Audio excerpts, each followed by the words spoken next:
For the longest time, Filipinos had limited options in making money. Financial freedom was far from reality, let alone becoming millionaires. But today, the world opens new and exciting ways to achieve our dreams of becoming financially free. The opportunities present today are like nothing we have ever seen before. And that's why the Investor Summit is back and is here to help you seize the next gen money. In our fifth year, we are proudly giving you the best traders and experts, not only in the country, but from around the world. A week-long online event where you will learn from the best not only in the Philippine stock market, but also in cryptocurrency and blockchain, in NFTs, and in the global markets.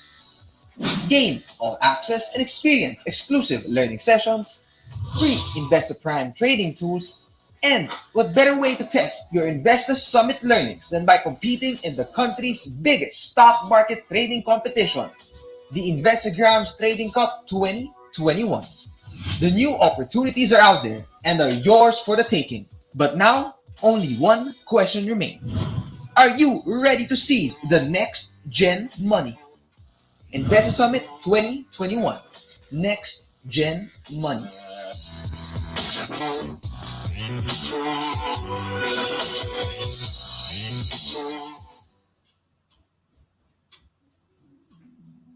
For the longest time, Filipinos had limited options in making money. Financial freedom was far from reality, let alone becoming millionaires. But today, the world opens new and exciting ways to achieve our dreams of becoming financially free. The opportunities present today are like nothing we have ever seen before. And that's why the Investor Summit is back and is here to help you seize the next gen money. In our fifth year, we are proudly giving you the best traders and experts, not only in the country, but from around the world.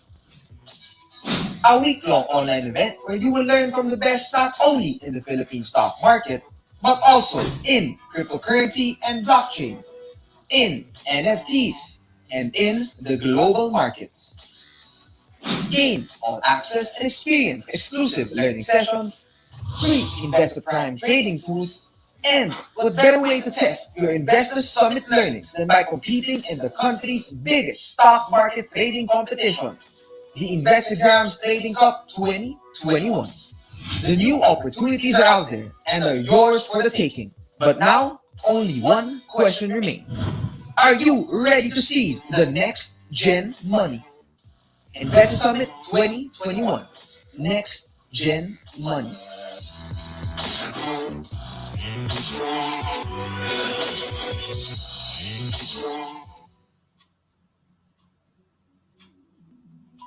For the longest time, Filipinos had limited options in making money. Financial freedom was far from reality, let alone becoming millionaires. But today, the world opens new and exciting ways to achieve our dreams of becoming financially free. The opportunities present today are like nothing we have ever seen before. And that's why the Investor Summit is back and is here to help you seize the next gen money. In our fifth year, we are proudly giving you the best traders and experts, not only in the country, but from around the world. A week-long online event where you will learn from the best not only in the Philippine stock market, but also in cryptocurrency and blockchain, in NFTs, and in the global markets. Gain all access and experience exclusive learning sessions, free Investor Prime trading tools, and what better way to test your Investor Summit learnings than by competing in the country's biggest stock market trading competition, the Investograms Trading Cup 2021. The new opportunities are out there and are yours for the taking. But now, only one question remains. Are you ready to seize the next gen money? Investor Summit 2021. Next gen money.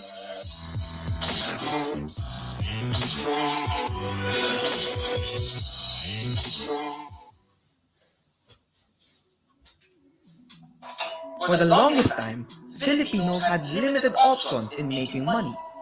Financial freedom was far from reality, let alone becoming millionaires. But today, the world opens new and exciting ways to achieve our dreams of becoming financially free. The opportunities present today are like nothing we have ever seen before. And that's why the Investor Summit is back and is here to help you seize the next gen money. In our fifth year, we are proudly giving you the best traders and experts, not only in the country, but from around the world. A week-long online event where you will learn from the best not only in the Philippine stock market, but also in cryptocurrency and blockchain, in NFTs, and in the global markets. Gain all access and experience exclusive learning sessions, free Investor Prime trading tools, and what better way to test your Investor Summit learnings than by competing in the country's biggest stock market trading competition, the Investograms Trading Cup 2021. The new opportunities are out there and are yours for the taking. But now, only one question remains. Are you ready to seize the next gen money? Investor Summit 2021. Next gen money.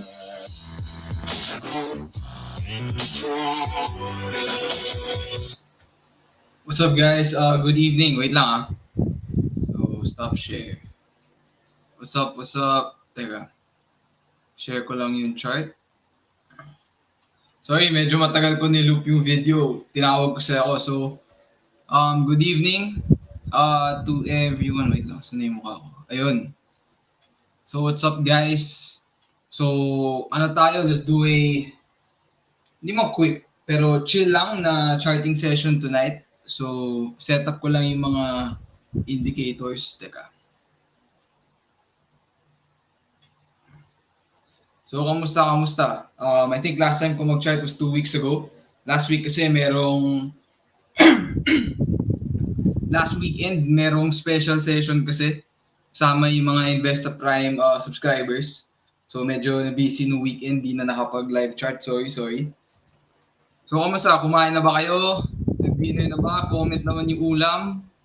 Tapos, pa-comment na lang din if clear yung audio. If hindi masyadong malakas, hindi choppy or anything. So, set up ko lang yung mga indicators.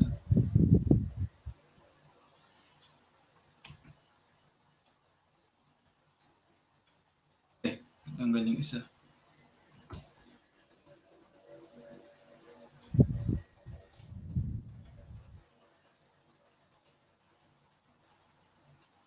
EMA20, EMA50. Lagyan natin ng RSI. Guys, we'll start in mga 2 minutes. I-share ko lang yung stream. Pahirap naman, share natin yung stream just in case may mga trader friends tayo na hindi pa nakikita yung live.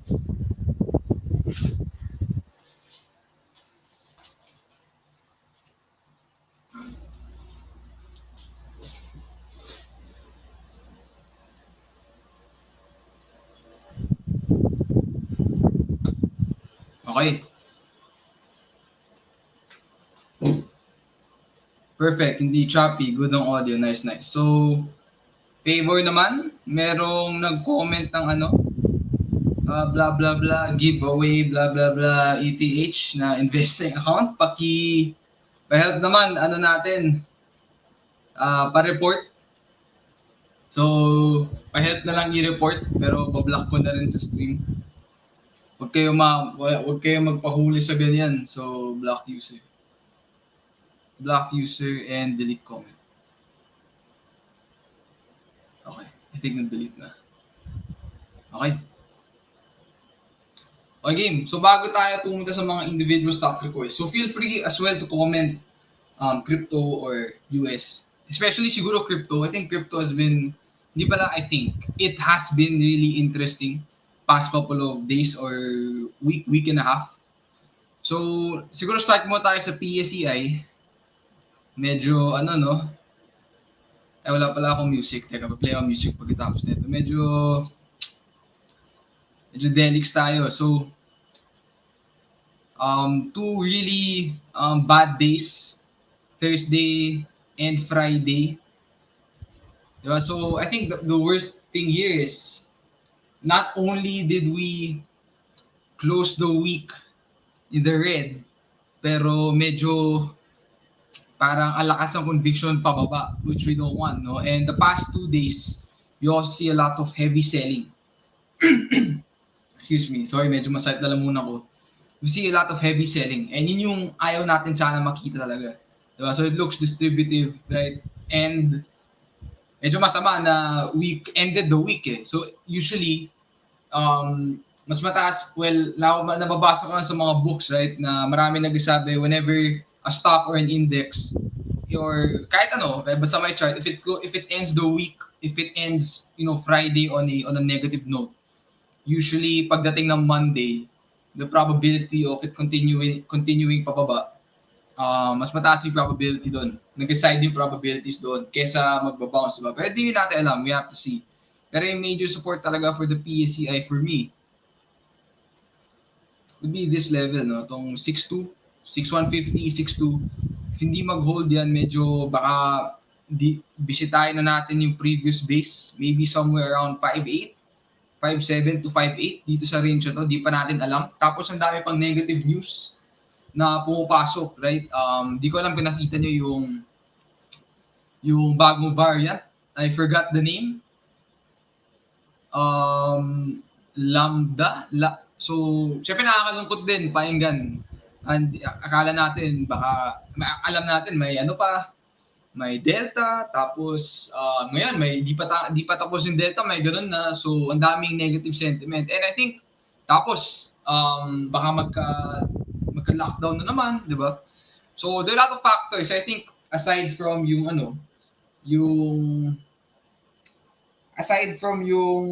the whole COVID-related factors lang, there are a few other factors as well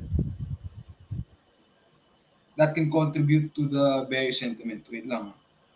Share ko lang yung stream.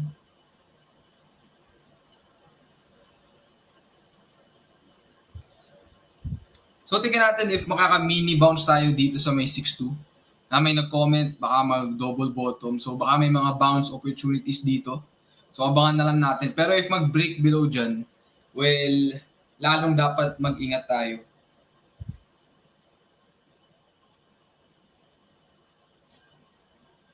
Wait lang.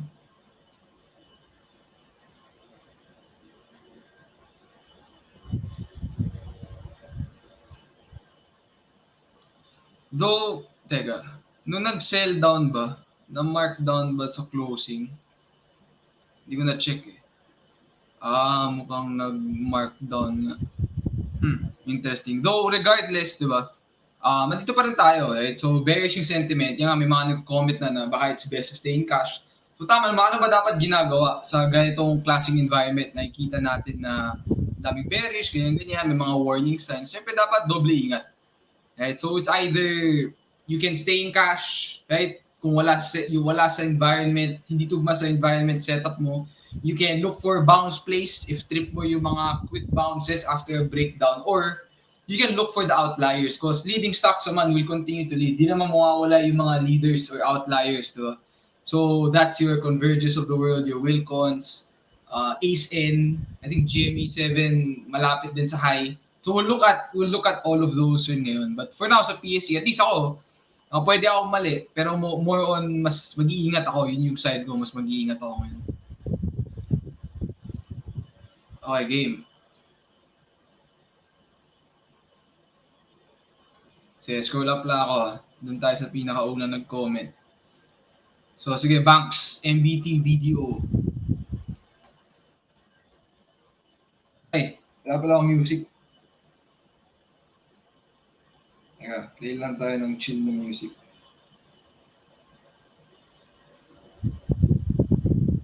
Hindi ko alam kung maririnig, pero saan ko ba ilalagay? Sige, pa-comment na lang if baka masyado malakas or di ko lang kung maririnig, saan ko ba ilalagay? Sige, sa lock ko na lang. So, Metrobank.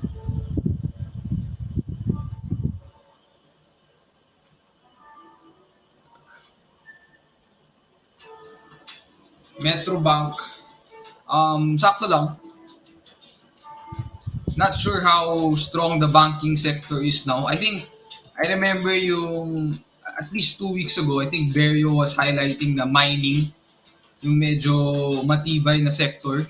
Like, as you can see here, yung mga yung mining na as a sector, medyo andun pa sa may high, right? Consolidating at the highs pa rin. Tapos if you look at yung financials, medyo na sa gitna ng consolidation, right? So same thing naman daw with MBT. Depende na sa approach mo, right? If you think na potentially baka mag-double bottom yung index, right? Pwede rin magka-mini bounce. If ever mag-dip pa to towards 44, baka makakita ka ng quick 5, 8, 10% bounce. Ito, mga 7% bounce back to EMA 50. Though, ngayon, sa lahat ng charts naman may setup yun, right? Pero ngayon, pupasok na yung thought na worth ba yung risk-reward? Diba? Or worth it ba na tirahin ko pa to at a potential bounce of support pag alam kong bearish yung sentiment. So, few things take into consideration. Pero MBT, ako personally, di ko masyado trip. Siguro, mas maganda aantayin ko if mag-show ng strength, if ma-recover pa yung 50 na levels.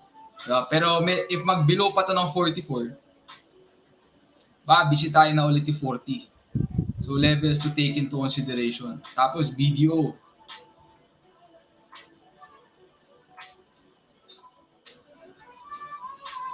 BDO, almost the same. So, sideways lang. Right? So, medyo dito mabuhay mga range traders. So, very difficult for me to trade. There's not a lot of blue chips, no, or bigger cap stocks na madali trend follow. Especially sa ganitong klaseng market. Usually, binibenta sa rally. Pero may mga outliers naman, for example, like ICT. Kita nyo, yung breakout dito, finade din kaagad. So, parang yung approach dito, mas maganda yung range trade. So, buy on support, buy on the bounce of support, sell before it hits resistance. So, siguro, attractive levels to look at dito sa may 100. Diba? So, yung range na pwede mo laruin dito, mga 15%. Favored, or mga 13, 12, 100 to 115, diba? 15% yun. Mga ganun. So, if ever mag-dip sa 100, kailangan mag-gold na yung 100. But mag-below pa to ng 100, that's na. Right? Kasi, sa US, they call yung 100 the Livermore level. So, very significant level yung 100 pesos. Whole number, di ba? Tsaka, based on the structure, yun din yung support. So, may range ka pwedeng laruin dito.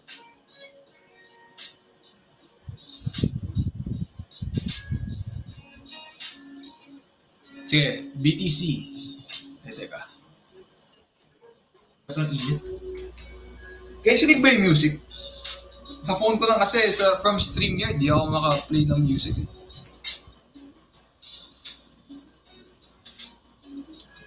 Ganda. Ganda no rally nung BTC and Ethereum, few of the other altcoins as well. AXS,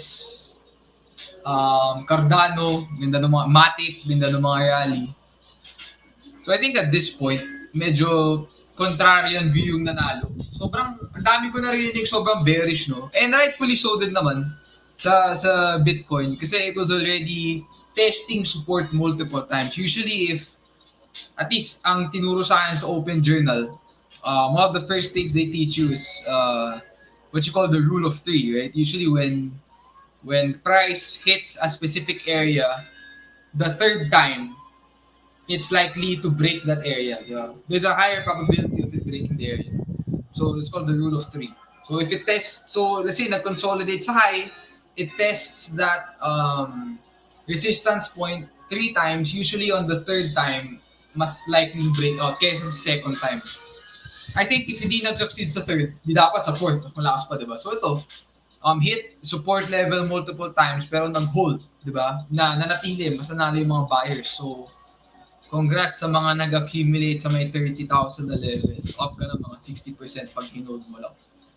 So, okay din. Very strong level din of support, right? Even yung pullback before, found strength there. So, it was really a very significant support level. Also, kind of looks like a head and shoulders din. Yan dapat yung neckline. Pero, nag-hold naman, yun yung mahalaga. So, ngayon, ano yung tingin ko sa BTC? Well, if hindi ko na nakuha dito or dito, or if talagang imo-momentum mo yung break from this level, well, medyo cautious na ako kasi it's approaching, well, malapit na sa may 50k na levels. Ito talaga yung first level of resistance yan, yung psych level, yung whole number. And considering na maraming ipit dito, right, sa levels na to, maraming supply. If malakas talaga yung crypto, syempre, Bitcoin will be the leading indicator of that. Kailangan ma-overcome, di ba? Yung level of resistance here. So siguro yung maganda dito, maghanap muna ng consolidation, maybe somewhere sa may 50k level. So sustainability maganda. Kasi kung bigger picture natin titignan, malay mo, di mo alam, ano lang pala to. Parang lower high, di ba? High, low, lower high, tapos mag-lower low. Di natin alam. So kailangan natin i-observe. Similar sa nangyayari sa PSEi. Di ba? Last rally dito. Pero in the bigger scheme of things, hindi niya na-overcome yung resistance dito, maraming negative sentiment. So parang naging lower high lang tapos nag-fade. Hindi ko sasabi yun yung mangyayari sa Bitcoin, no? But something to observe pa rin. Or if ano ka, mas intraday approach mo, pwede ka maghanap ng mga intraday consolidations. So, tas depende na sa style mo. If mag-accumulate ka, support, or titira ka ng ng breakout. So ako, yung approach ko sa crypto, mas active ako sa US kaysa sa crypto, to be honest. Especially nung tumahimik. Medyo nawala din yung focus ko sa pag-trade ng crypto. So, actually ngayon, medyo pasilip-silip lang. Pero di ako super active mag-trade ng cryptocurrency ngayon. So, pwede lang natin i-chart. Diba? So yun. Tapos yung approach ko sa crypto, mas ako eh. Kasi crypto is very, very volatile eh. Gusto ko mabalikan tong chart na to, yung sa Matic. Kasi first time ko lang makakita ng kasi dito ako sa trade na to eh. Tinrade ko to eh. Pero syempre, di ko na-maximize. Pero nung nag-super breakdown to si Matic, nasalo ko yan mga piece. Well, so piso, nag-breakdown, binayback ko, nabenta ko mga 1.3. So mga 30%. From piso to 1.3, ganyan. Ngayon lang ako nakakita ng dead usually kasi off a crash, malakas yung dead cat bounce, di ba? Ngayon lang ako nakakita ng nag-crash ng halos 70%, tapos nung sa pinaka-low in 3 days, halos 200% yung rebound at medyo tinest na yung previous high. Ngayon lang ako nakakita ng ganun. Ngayon lang ako naka-experience ng ganun level of volatility. So, wala lang. And that just showed me na unless super lakas yung yung market sa crypto, mas at least yung approach ko, mas gusto ko maging position trader para mag-accumulate ako habang tahimik pa. Kasi diba, if momentum trading ka sa crypto, I'm sure, especially itong past period, very frustrating din kasi maraming whipsaw. And ako din actually noon, pinipilit ko yung breakouts, pero ang dami nga whipsaw, diba? And actually, natutunan ko rin kay Boss JM. Sabi niya, mas maganda kapag Boss JM labi niya, diba? Mas maganda pag kumukuha ka habang tahimik pa. Kasi nga maraming whipsaw. So, depende na lang sa style mo. So, wala lang. Natripan ko lang i-share yung experience na yun. Anyway. ICT tsaka Converge. Sige. By the way, may share pala ako sa inyo. Maya. Teka. About sa Converge. So, ICT muna. So, ito, tama ba all-time high? If I'm not mistaken, all-time high. Pero medyo may malaking red candle na to end Friday. So, super strong trend. Pero, baka medyo mature na masyado. So, may 30% run-up ka last 2 weeks. So, lakas. Pero ngayon, well, ang trend doesn't last forever, no? So, we have to see. I think the biggest thing for ICT for me is kailangan mag-hold to sa EMA 50. Diba?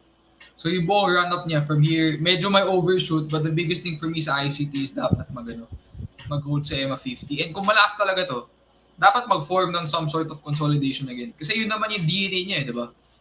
Parang puro Darvas box paakyat or puro stair-step consolidation paakyat, right? We have a big one here, tapos may mga maliliit dito. So, tingnan natin if may maintain pa niya yung strength. If not, if nag-below EMA 50 to, I think a lot of trail stops will probably be hit ng mga trend followers. Diba? So ito, malaking warning sa ito for me. So tingnan natin if makaka-rebound siya. Tapos, wait lang ah. May gusto i-share sa inyo. Mamaya. Next.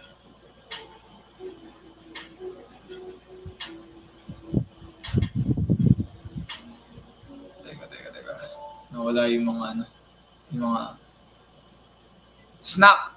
Snapchat. So, Snapchat US stock. Actually, nakat ako dito eh. So, gap up yan on earnings. So, if hindi ka familiar sa US market, malakas yung mga gaps doon, especially on earnings. So, unlike sa Philippines, well, minsan may mga gaps din, though very talaga, pag earnings season sa US, kapag positive earnings, malaking chance na malaki yung gap niya. Pag negative earnings, malaki din yung chance na malaking ibabagsak. For example, ilan? Tama ba? Ito ba yan? Malaki nung gap down. And that's just because of of earnings. So, kapag purely technicals ka lang sa US, medyo lugi ka. Di ba? Kailangan aware ka lang sa earnings, right? So, if check nyo yung weekly chart, sobrang ganda, di ba? Kaya familiar ako dito kasi binabantayan ko to eh. Parang medyo baby name, inverse head and shoulders, right? Doon na sa neckline, consolidating at the high. Pero, ako nangyari, nag-gap down.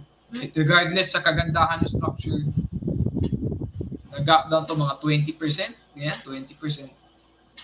So, minsan mas malala pa yung gap down ng 20%. So kapag titrade ka na US, kailangan aware ka lang. So, a quick rule of thumb sa US is, makikita mo naman sa trading view yun eh, kapag mag-earnings na siya. Kapag wala kang profit cushion coming into earnings, so kunyari, ito example kay Elon. If nandito yung average mo, right, 36, ganyan, nag-anticipate ka ng breakout, maaga ka bumili. Tapos, alam mong mag-earnings na siya very soon. Tapos, wala kang profit cushion, let's say up ka lang ng 2%, medyo wala nang technicals yun, sumusugal ka na lang. Kasi it can really go both ways eh. Unless talagang pinag-aaralan mo yung fundamentals sa isang company, pinapakinggan mo yung earnings calls, aware ka sa mga estimates, di ba? Pero ako, to be honest, hindi eh. And rule of thumb lang yun na kapag wala kang profit cushion, it's best to either lighten the position or don't hold through earnings. Minsan sugal eh. Siguro different case na kapag, and yung ginagawa ko, I hold through earnings kapag maganda yung average ko. Let's say I'm up 15%, 20%, diba? So medyo may risk din ako. Nakapagpangit yung earnings, yung gains ko maging zero. Pero well, yun, take mo risk. Basta yung mahalaga, meron kang profit cushion or else, pwede ka ma-GG tulad nito, diba? Sudden gap down. So yung kay Snap, kabaliktaran naman yan, nag-gap up siya. Diba? So maganda yung earnings, nag-gap up siya. So, mga 27% yung gap up niya. So, ngayon, consolidating at the highs. Actually, maganda rin to. Though sa US, yung mga tech names, medyo nag-fade yung mga breakout eh. For example, though may mga malakas, katulad ni AMD, if you look at DoQ, right? Nag-fade yung breakout dito. You look at SQ.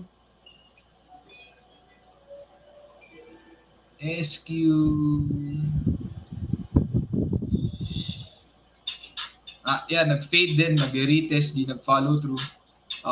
Roku, nag-fade din. Yung interest ngayon sa US, nasa ano eh. Ito, tinrade ko din, wala. Frustrating. So, medyo risk off sa US eh. Nabili ko dyan, tapos nag-fade, hassle. Tapos, yung interest ngayon sa US, nasa mga steel stocks. For example, Nucor Corp. So ito yung mga malakas last couple of days. STLB. Mga steel stocks. Pero yung NUE, yung talaga yung malakas. Tapos, may mga leaders din naman na sa ibang so yung sa US talaga is just choosing your style tapos proper screening tsaka proper na pagbabantay. Kailangan prepared ka lagi. Ang daming pwede mangyari. May mga leaders naman tulad ni PSEi. So, meron kang VCP dito. If familiar ka doon, volatility contraction pattern. And I think the biggest winner for the past month and a half, si Moderna. So, So medyo nag-fade na. Pero lakas na ito. Medyo salty ako dito, di ko nakuha eh. Pero yan, lakas, ganda. So from the breakout point, halos more than 100% yung inangat. Though medyo decline na. Tech name na malakas, AMD.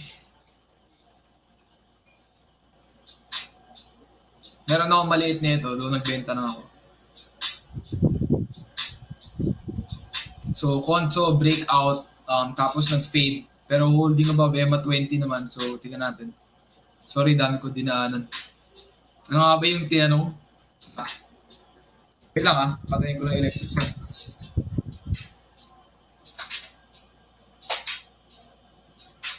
Naka-aircon ako, pero naka-only electric fan. So kay Snap, sila nag-fade yung breakout, no?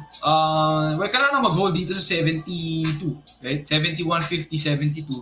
If iti-test pa yung yung gap, right? Ay yung gap area.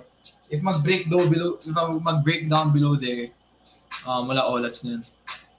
I think. Tingnan natin.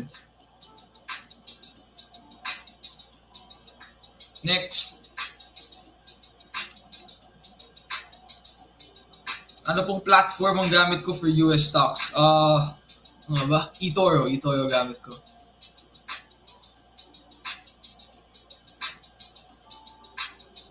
So, heavy selling because of index rebalancing. Thank you sa information. So, di ako super aware sa mga ganyang events, no? So, tingnan natin. Interesting din makita ko anong effect ng bagong variant if may panic or something. So, next, Monday. So, Monday Nissin Corporation. So, ito yung mga frustrating unless nag-accumulate ka somewhere here or binili mo yung breakout ng maliit na consolidation dito tapos sell on rally, wala OLATs. So not sure bakit siya nag-gap down ng Friday. Right? Not sure why. May negative news ba dahil sentiment. But looking at it now, holding above EMA 50 naman, right? Pero it's below EMA 20. So well, ako matitrip ko na siguro si Monday ulit if kaya basagin to 17, right? If it can be one of the leaders like na-converge ganyan. Because for me, it has to hold above this level, no? Itong 1450. Ideally sana mag-form maybe ng range dito tapos mag-contract yung volatility. Pero ngayon, medyo OLATs. Laka ng down 6% ng Friday. GMA 7. GMA 7. So after undercutting EMA 50 nag-rally. So tignan natin if this is not just a double top. Right? Medyo nauntog kasi dun. So let's see if maybe it can form maybe a couple handle. Right? So tignan natin if kaya mag-consolidate dito lang. Above 13 sana. Kaya mag-hold above 13 if mag-consolidate yan dito.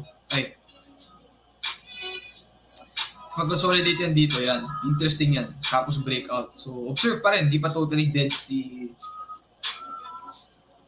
GME 7.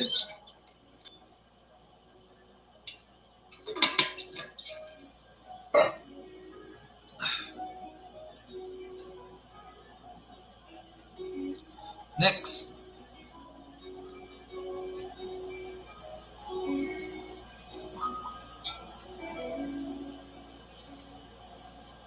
SCC, mining. Mining. So SCC, well, bigger picture natin.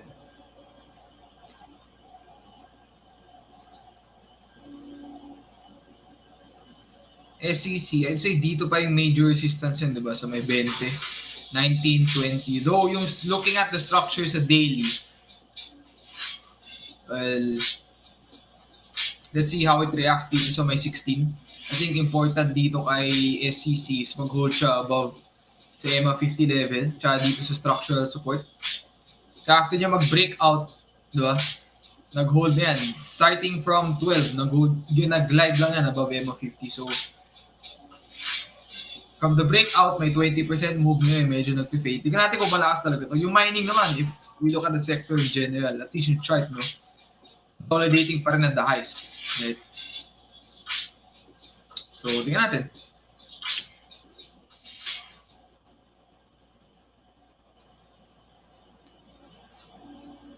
PHA. So, I think, nakita ko yung post sino ba ang post doon? Si Boss Messi no ba? O si Jordan? Si Boss Messi no ata yun, yung na-trade yung bounce neto. So, shoutout sa Boss Messi no, if nanonood ka. So, ganda nung bounce from yung previous base, right? Yung previous levels. Nakas piso to 140. 40% din yung bounce. Though, ito na yun, baka bounce lang. No? So, nauntog sa EMA 50. Siyempre, kung wala pa ako nito at this point, wala na ako nakikitang setup, right? And if you look at the volume, right, nung red day, medyo malaki. So, di natin alam, baka may nagbuhos ng shares or something.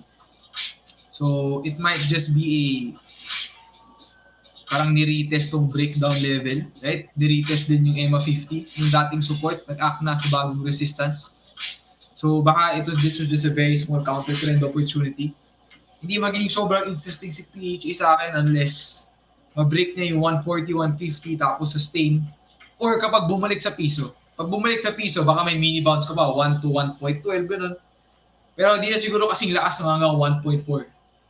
So, observe pa yan sa ngayon. Though interesting din, let's say, if magka-mini conso dito, dyan, above 110, though pag mag-break dyan, alls na.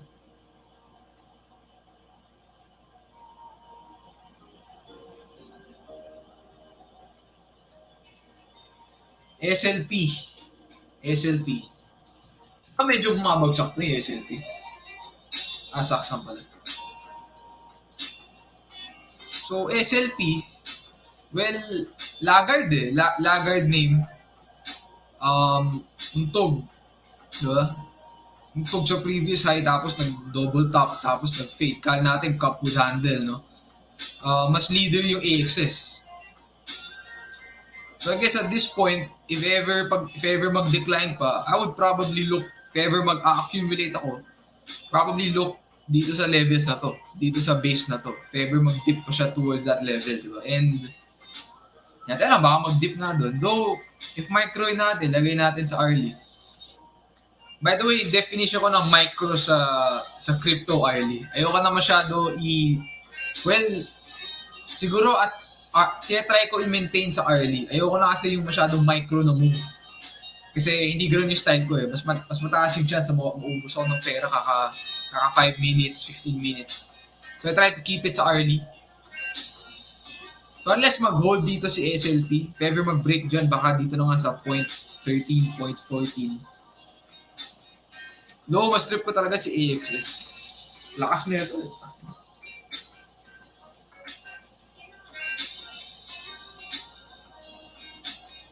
So, tingnan natin if mag-repeat yung DNA niya, no? If ever after run-up, mag-form ng bagong consolidation, tapos accumulate. Tapos, if ever you're looking to get into it, di ba? Antay mo na lang ng continuation pattern, right? Or accumulate sa may support if yun yung trip mo. Depende na kung paano mo na-approach. Pero SLP, kung chart lang, laggard eh. Yung iba, nagbe-breakout. Ito, chillax lang, di ba? So, unless position trader ka, tapos long-term yung approach mo sa SLP, long-term yung belief mo sa kanya. So, depende na sa'yo. Naglalaro ba ako ng Axie? Hindi ako naglalaro ng Axie. Bakit hindi ako naglalaro ng Axie?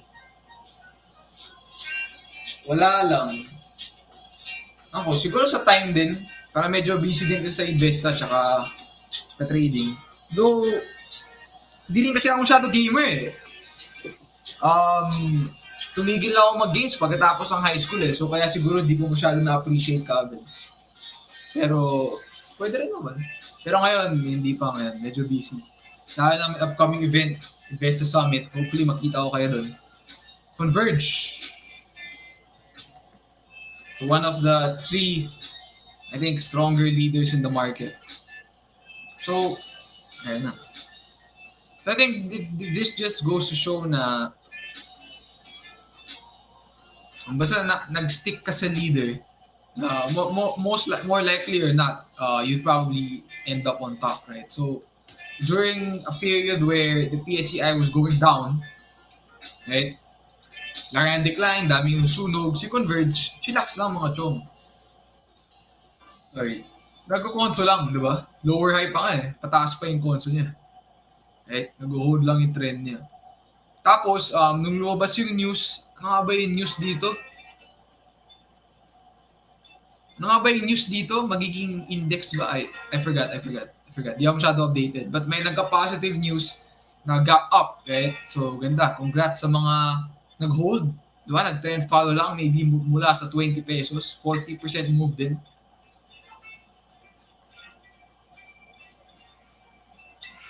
Teka lang ah. Guys, pa-comment nga kung ano ulit yung catalyst kay Converge. Ano mo ito?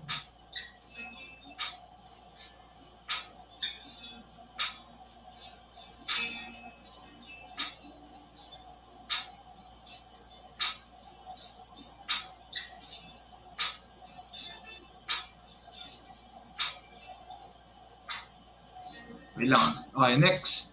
So, looking at Converge pala now, well, if meron ako nito, yung approach ko kasi usually pag nakaka-positive development, medyo sell on news yung approach eh. Kasi ilang beses na ako nadali ng paglabas ng news, hinawakan ko lang tapos finade din kaagad. So, depende na sa approach mo as a trader. As a long-term investor, wala akong masyado mga comment. Siyempre, wala ako nito and hindi rin ako long-term investor. Pero from a trader perspective, I would have probably sold a portion. Diba? Hindi naman lahat. Kasi malakas siya eh. Isa sa mga leaders eh. You don't wanna choke off the trade too fast. Diba? I would probably sold maybe 1/3 lang. Tapos hawakan ko yung rest. Lalo na kung mababa yung average ko. So depende na sa style mo. Diba? If titrail mo, EMA 50, EMA 20. Diba? Or if talagyan mo ng what we call a backstop. So let's say that if di na nag-hold yung 25, yung gap up, yung open ng gap up, bebenta ka na. Depende na. Pero looking at it now, not dead at all. So hopefully, mag-consolidate, right? Mag-consolidate, tapos mag-form ng bagong continuation pattern. So speaking of Converge, actually, nagulat din ako dito eh, but looks like merong up, teka. Meron ako share sa inyo. Pinost namin kanina. Kasama na si Converge sa index. Okay. Saan na ba yun?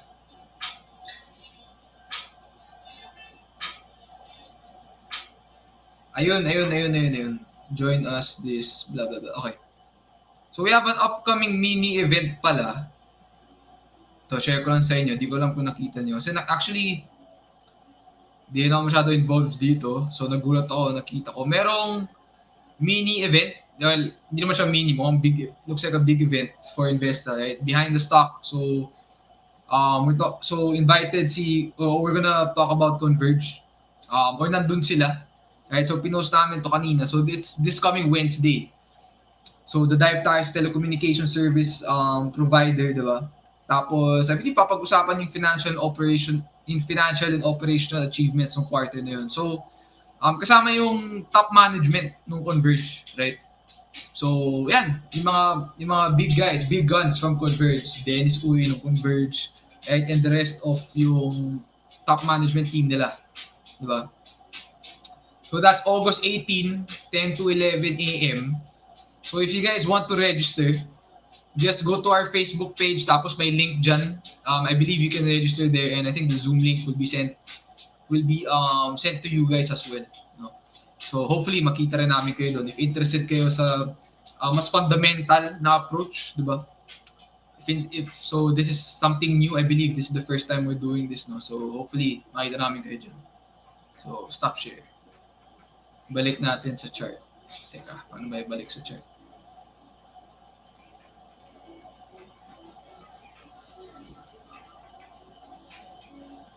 Okay. Next, ACE-N. Sige, ACE-N. So, etong mga to, I noticed na kaya leaders, ang last ng closing nila nung Friday, no? So, But if wala pa akong ease in, if hindi ko nahawakan or hindi ko nabili dito, if hindi ko nabili sa break dito or sa retest ng EMA 50, I guess ang aantayin ko na yung 10, di ba? Parang medyo malapit na kasi. So if parang mag-anticipatory position pa ako ngayon, meaning bibili ka prior to the breakout kasi you're anticipating na mag-breakout siya. Lalo na kung nasan yung presyo ngayon, parang may extra 7% ka lang naman na upside kapag ginawa mo yun. Considering yung market sentiment and environment, baka mas low probability pa yung breakout. So, might as well wait, di ba? Na mabasag yung 10. Or, if magka-dip ka pa siguro, right? If titignan natin yung parang mini consolidation dito, right? Parang mini resistance, turn support, di ba? Sa may 850 to 9. If mag-accumulate ka dyan, depende na sa approach mo. Pero pag ako, parang knowing na gusto ko maging mostly in cash, baka antayin ko na lang yung bigger picture setup.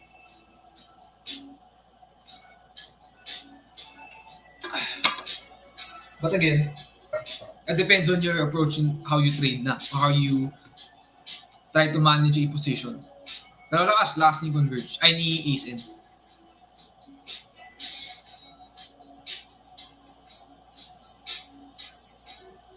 Yes, pwedeng crypto, boss. Any chart.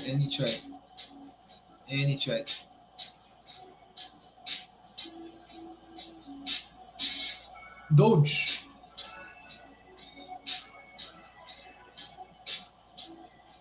Si Doge parang medyo tahimik na eh. Wala na masyadong nagmapantin ata dito eh.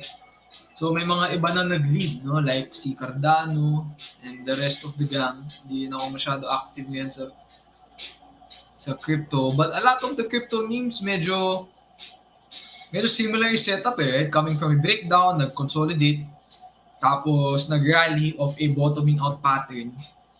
So same lang naman din with Doge. Though, I don't think this is one of the faster, kasi nasa resistance na ngayon, not one of the faster horses now, right? Unlike even ETH, I think, mas pa kaysa kay Doge. I think. So pero to look kay Doge, well, nasa resistance na ngayon eh. So tingnan natin if mag-hold dyan. Well, conversely naman, yung kagandahan sa global markets, pwede mag-short. If tingin mo lower high rally lang to sa crypto, pwede mo rin naman i-short sa resistance. Though ako kunyari long bias lang. Ando na sa resistance eh. So antay ako ng breakout or ng dip na consolidation. Gusto ko kumuha habang tahimik pa. So yun lang naman for Doge. Ito bago to, di ba? Yung Flirt. Ano to eh, di ba? REIT ng ka-Investa yan. So, ang REIT naman kasi, wala akong fundamental na ma-explain about yung ka-Investa na REIT. Gumawa ba sila JC ng video about this? Hindi ko masyado maalala. If wala, i-request natin since siya yung mas magaling pagdating sa fundamentals, at least 100% better than me. Hindi ko rin wala na ako masyado inaral dito. Although, di ba, yung REITs more on ano siya eh. Ang habol mo dito yung dividend, di ba? If I'm not mistaken, ang habol mo mostly is it's a higher yielding dividend name. So, mas long-term yung approach, right? So, I guess the important thing dito, since fundamentally sided siya, kailangan, let's just do a research, di ba?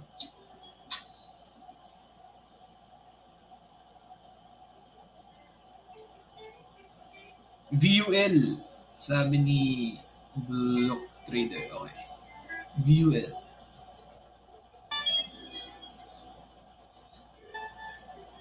Si Vul, di ba nasa-suspend to, nag-gap tapos nag-fade. So, trying to consolidate, trying to stabilize, found support dito sa dating resistance. Right, so, kung micro natin, medyo tumira na kasi yung bounce, right? May 20% bounce ka dyan. Siguro ang aabangan ko dito ay VUL is kapag, let's say, ma-break niya, nag-fade sa EMA 20 eh. So, if naghahanap ka ng strength, kailangan it should go above the shorter term moving average. Diba? Or naghahanap ka, baka mag-double bottom, right? Sa 125, 130.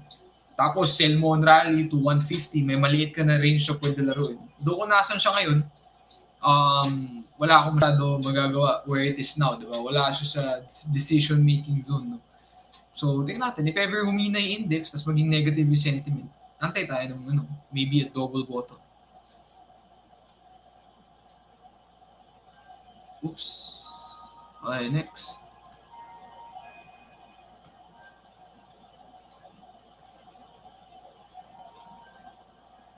Ano ba next?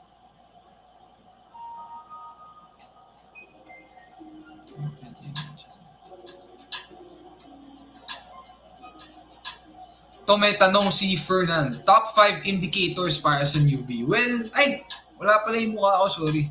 Or, sige, sama ko na yung mukha ko. So, top 5 indicator para sa newbie. Well, 5. So, di ko sinasabi na gumamit kayo ng 5 indicator sa isang, let's say, may RSI na, may Fibonacci pa, may moving averages pa, may MACD pa, may stochastics pa. At least ako, personally, I like to try and keep trading as simple as possible or malinis yung chart. So, gumagamit ako ng volume is very important for me, especially in the US market. So, volume, moving averages, and RSI sometimes. So, yung RSI, minsan nakakalimutan, hindi siya essential component ng system na ginagamit ko. Mostly, sinasama ko pa rin siya kasi naturo siya sa akin ni JC paano gamitin noon, nung nasa college pa ako. Pero minsan nakakalimutan ko gamitin. Parang ngayon, nakalimutan ko na nandiyan pala yung RSI. So, usually yung moving averages, ginagamit ko siya as a trend filter. So, pag ginagamit ko yung Pro Screener, if familiar kayo dun sa Pro Screener, right? Ginagamit ko siya as a parameter or a filter sa screening and as a trail stop. I don't usually do kunyari, buy off a bounce of EMA 20, usually hindi yun yung ginagawa ko. Unless, I'm trying to buy a retest, tapos it's in line with a structural resistance, naging support, ganyan. But, yung pinaka-important indicator siguro sa akin, yung volume. So, more on a price structure type of trader kasi ako. Right? But, I think the best thing talaga, wala talagang best indicator. Kasi lahat naman ng indicators are based on price, di ba? So, except, tama. So, I guess it's best to try everything out and see what works for you. So, my Fib, RSI, Stochastics, MACD, ADX. Sa Open Journal, yung community ko nasa ako, right? They have we have our own set of indicators for the system as well. So, it really depends din kung ano yung bagay sa'yo.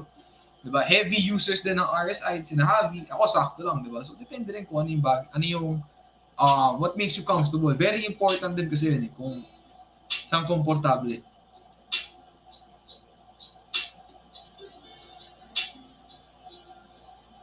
Okay, next.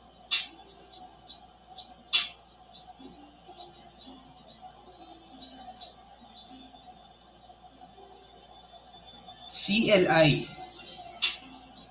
Di ba CLI nagbigay ng stock divs or something? Kaya nag-fade ka agad. Though, not sure kung na-credit na ba yung stock divs, pero wala na, mahinga na si CLI. Below our moving averages. Ewan ko lang, baka may dito sa dating resistance, third support, baka may mga mini bounces tayo makita dito. Nakakita na nga tayo sa dito eh.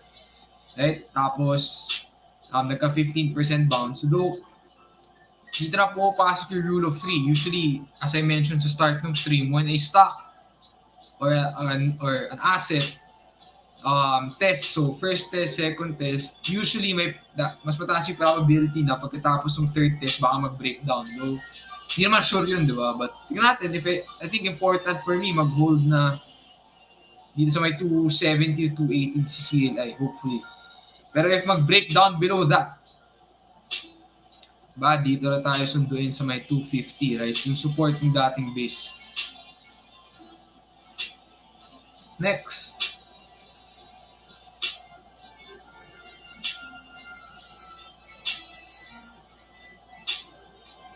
Mas nauso yung mga REITs, daming That's true. Dami nga, tatlo na ba? 3 or 4 na yung REITs na nilabas. Last year yung first si REIT, diba?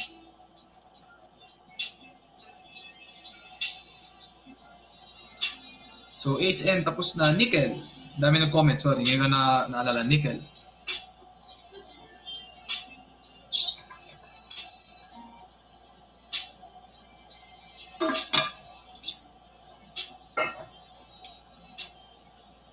So, nickel, interesting. So, wait lang. Bago ko ituloy si nickel, meron lang ako gusto i-share. Sige, nickel na muna. So, nickel, ayan na, long base. Right, nandun na sa upper half ng range. Tried to break out pero nag-fade, which is okay lang naman. So, ano to? 6-month consolidation. And if you look at the bigger picture chart, or mas halata ba sa weekly? Teka, ano ba yung next resistance si nickel? So, assuming ma-break ni nickel yung 650, susunod na dyan, banda 8 pesos na dito na sa area na to So, medyo mataas yung upside, assuming na may makita tayong breakout. Mga 25% yung upside mo hanggang 8. Yeah, not really much to say here. Hopefully, mag-breakout. If not, that's. So, congrats sa mga, let's say, nag-position dito. Hindi ko alam, baka sell on rally yung approach. But, tingnan natin. So, let's see if nickel can be, syempre, heavily influenced the nickel prices globally. So, check nyo na lang yung nickel prices globally, right? And maybe if macro person ka, what might affect it, di ba? Mas laggard si FNI, so ayoko na masyado tignan pa. Obvious leader na si nickel Si nickel nasa may near the high na So biggest thing for me sa nickel, sana di na mag-below 550. Hopefully it can sustain the upper half ng consolidation. If it can consolidate here, and hold its strength habang yung PSEi medyo bearish yung sentiment. Hopefully makapag-break out sa 650. Right? So yan yung key. Or 630, 640, yan yung key. Kailangan mag-break out doon. Tapos dapat malakas din yung volume. So there's a saying in technical analysis, the higher, lagi din sinasabi sa OJ, the bigger the base, the higher in space, right? So 6-month consolidation, habang yung index medyo erratic, maraming pababang moment, may isang counter rally pero bumagsak din. Ito, nag-chill lang. So, yun. Hopefully, this can be one of the leaders din. So, yung gusto natin. So, before I continue, share ko lang din if di nyo pa nakita, we're having a upcoming event on September 29. The Investa Summit 2021. So this is our 5th year ng summit. So yun lang, just wanted to share it again with you guys if ever di kayo nakapunta. So yung theme ng summit this year is Investa Summit Next Gen Money. So dati yung summit purely lang. Noong 2017, if naka-attend kayo nun, yung first time ko mag-attend 2018, hindi pa ako part ng Investa nun.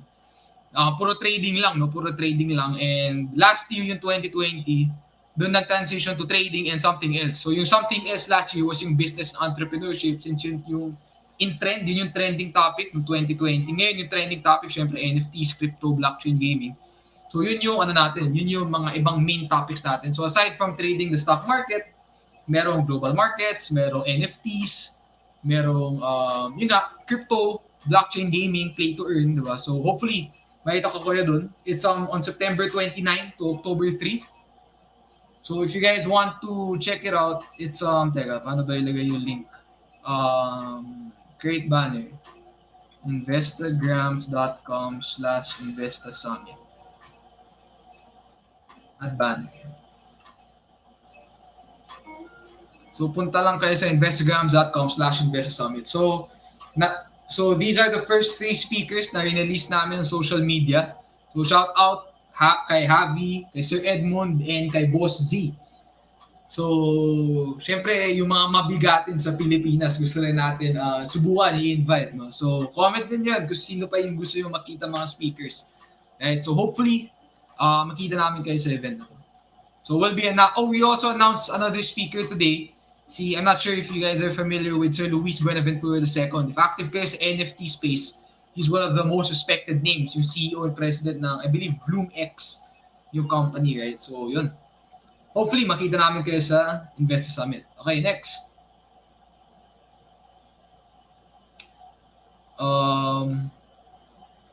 JFC. Marami nag-comment ng Jollibee. Ay, ano ba tanggalin to? So yun, punta lang kayo sa investorgrams.com/Investor Summit if you wanna know more about the event. So remove ko na yan. Balik natin sa chart. So, Jollibee.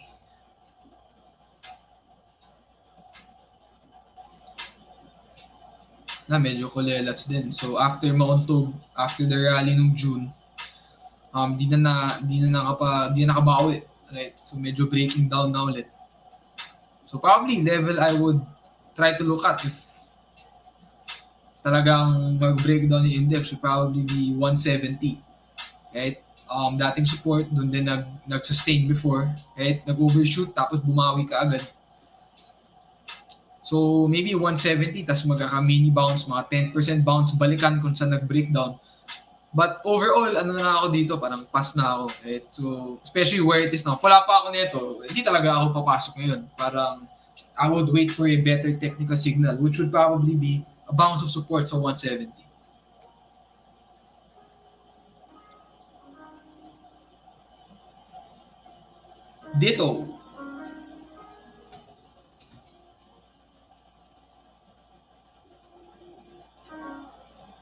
Dito naman, well,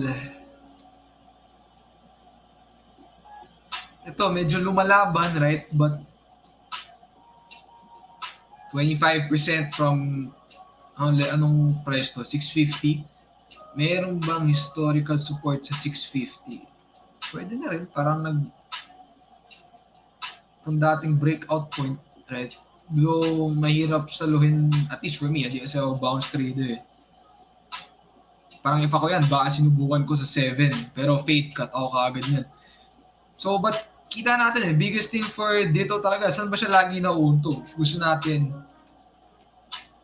ng at least not another lower high, right? Sa EMA 50 lagi siya nauuntog eh.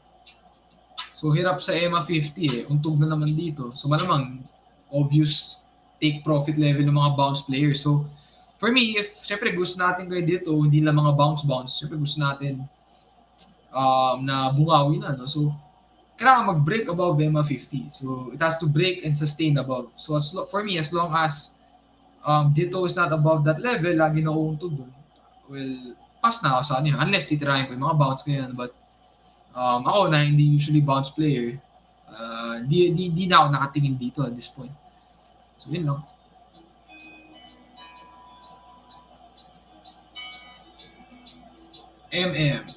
Very much. By the way, guys, share ko lang. Not sure if nabasa niyo yung book ng Market Wizards or if aware kayo dito. Pero si Jack Schwager, may bago siyang book. Yung book nandun sa likod eh. Pero andito yung papel na nag-cover. Baka trip nyo, meron sa fully book. Unknown Market Wizards. So, ito yung fifth sa series ng Market Wizards. Available sa fully book. Kaka-order ko lang last week. And solid, usual Market Wizards book. So yung theme dito is nag-interview siya ng mga retail traders na malulupit yung performance. Yung mga unknown, hindi kilala. So walang public record, di ba? So unlike yung previous, mga hedge fund managers, mutual fund managers, mga professionals, di ba? Or mga nanalo sa US Investing Championship, mga ini-interview niya. Ngayon, mostly mga retail traders na pwedeng previous hedge fund manager. Pero maganda. Nasa third person na ako. So far, maganda.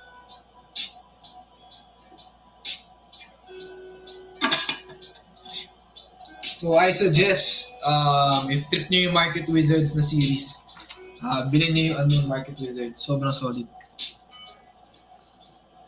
Magkano ba yan? Mga 2.5, I think. Mga 2.5. So, investment sa knowledge talaga. Medyo masakit sa bulsa, pero investment sa knowledge. Next. MM pala, MM. MM, very similar case sa, kay Ditto. After breaking below EMA 50, wala na eh. Right? Downtrend, lower highs, lower lows. Meron kang bounce, right, sa tres. So, medyo high probability area ng bounce yan. Cool number. Tapos, gano'n lang ulit. Fade lang ulit sa EMA 50. So, pero ang ganda ng bounce, 25%. So, same lang yung makukomment ko dito. Kung a new trend yung hanap natin, kailangan mabasag yung EMA 50 and has to sustain above it. Yun yung mahalaga. Pwede kasing breakout tapos fade, diba? So, kailangan may sustainability. So, dalawa lang inaantay mo dyan. Kung kaya mo break yung EMA 50 or kung mamigay siya ng double bottom sa tres. May opportunity din dyan. Pwede mo i-trade yung range na to, diba? So, 20% range na yan halos. 80.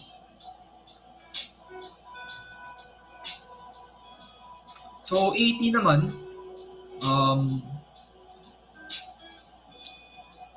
so interesting yung dalawang days na to, yung nagkamalaking volume. Now, it's just medyo mahimik, consolidating. I guess ako, kung position trader ka, ito na yung levels of accumulation ko, right? 660. Tapos type cut ka. Parang kung nag-below 650, outs ka na, di ba? So mga 2-4% downside. Or, if not sure if may catalyst to or something, pero kung momentum yung approach, antay ka ng break ng 750. Di ba? Tapos depende na, if talagang momentum na yung habol mo, if ever mag-rally siya, upside mo 850, so quick momentum play lang, mga 20% pwede na. Di ba? Swabe na. So tingnan natin if mag-breakdown or mag-hold. Pero yung mahalaga talaga mag-hold na to. Ito yung maganda, di ba? So, ito yung sinasabi ko, pag nung nag-below EMA 50, nag-break back or broke above EMA 50 again, and then now it's, let's take out the green line, it's consolidating above it. So may sustainability, tapos low volume pa. So maganda yung conso niya. So yung mahalaga ngayon, hopefully mag-hold na above 650. Yun yung key level for me, 650.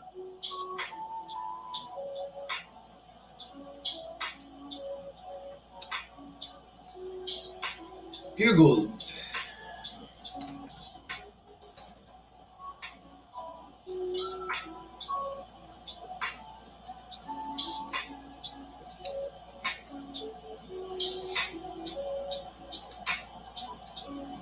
So, pure gold,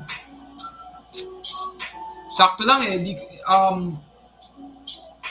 ko parang wala siyang proper na setup, at least for me unless you want to count this as maybe an inverse head and shoulders, but hindi ko masyado gusto yung setup eh. So I guess ito yung range na titignan natin, right? Itong 42. Then maybe yung support level mo baka dito sa may 35, at least kung bigger picture, diba? So ngayon, nasa gitna lang nung range na yun, wala akong masyadong gagawin. So either, unless siguro mas maging interesting if mag-conso at these levels, mas mahabang consolidation. Pero at least ngayon, hindi ko masyado trip. Unless maybe magbigay ng dip, right? Mag-dip towards the 35 level. If not, wala akong gagawin. Kaya kay pili ko. DELM. Sorry, set na likod ko. Si Del Monte, tama ba? Pa-comment naman. Parang may news ba about Del Monte? Parang merong isang thing na hindi matutuloy eh. Di ko kasi hindi ako updated eh. Pero tama ba? Merong isang thing na about it na hindi matutuloy. Di ko alam kung itong stock yun or something else. Pero pa-comment na lang na curious lang ako. Pero kung technicals lang, well, breakdown, gap down, heavy volume selling, does not look like accumulation, looks distributive. Diba? Gap down, big volume, consolidating. So, tingnan natin. If nag-below pa ito ng 13 deads, lalo na madi-deads. But ako kasi, basic trend filter ko is kapag below EMA 50, pass na ako eh. So ngayon, below EMA 50, gap down, big red day ng gap down, pass na ako most likely unless mag-recover. Yun, tama. Postponed IPO. due to, tama naman, may point naman, di ba? Adverse market conditions, may point naman. So, yun. So, may negative factor na, di ba? So, mapapass na ako considering that. Next, TBGI.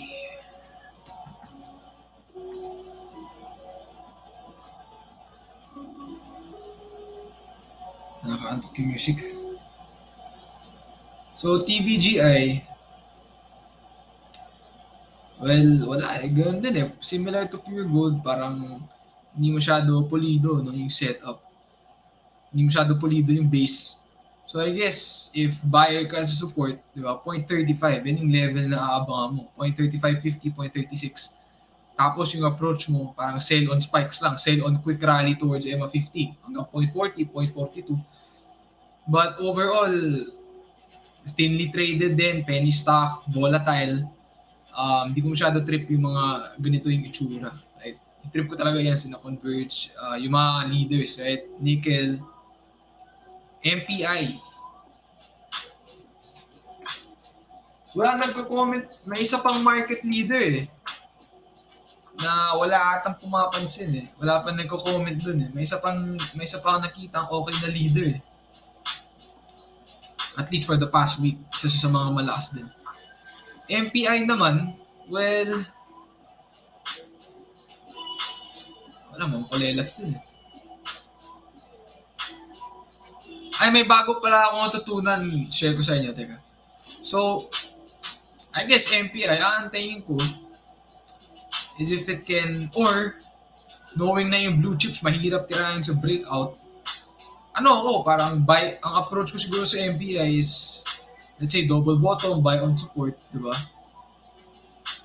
Pero ngayon, knowing where it is now, wala akong gagawin. Sa gitna ng trendline, wala masyado ginagawa. It's going up and down sa EMA50, right? Very choppy.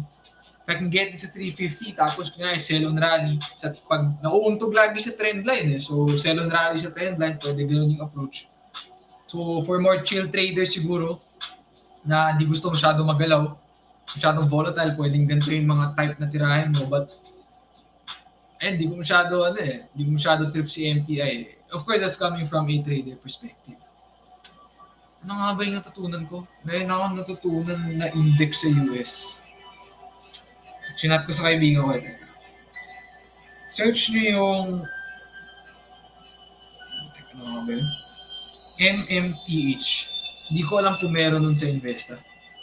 Okay, wala. So, as a trading view. So, check ko na lang din sa inyo. Hindi naman siya magic masyado. Interesting thing to look at lang din. Kahit ako sa inyo. So, it's an index that shows of the 200-day moving average. So, one chart muna tayo sa local. Tech. By the way, guys, ganda rin if may questions kayo or you want to talk about a specific topic, comment down below. Para hindi tayo puro charting lang, pwede rin kayo mag-comment ng something. Anything actually. Huwag lang tayo mang-hype. So, tech.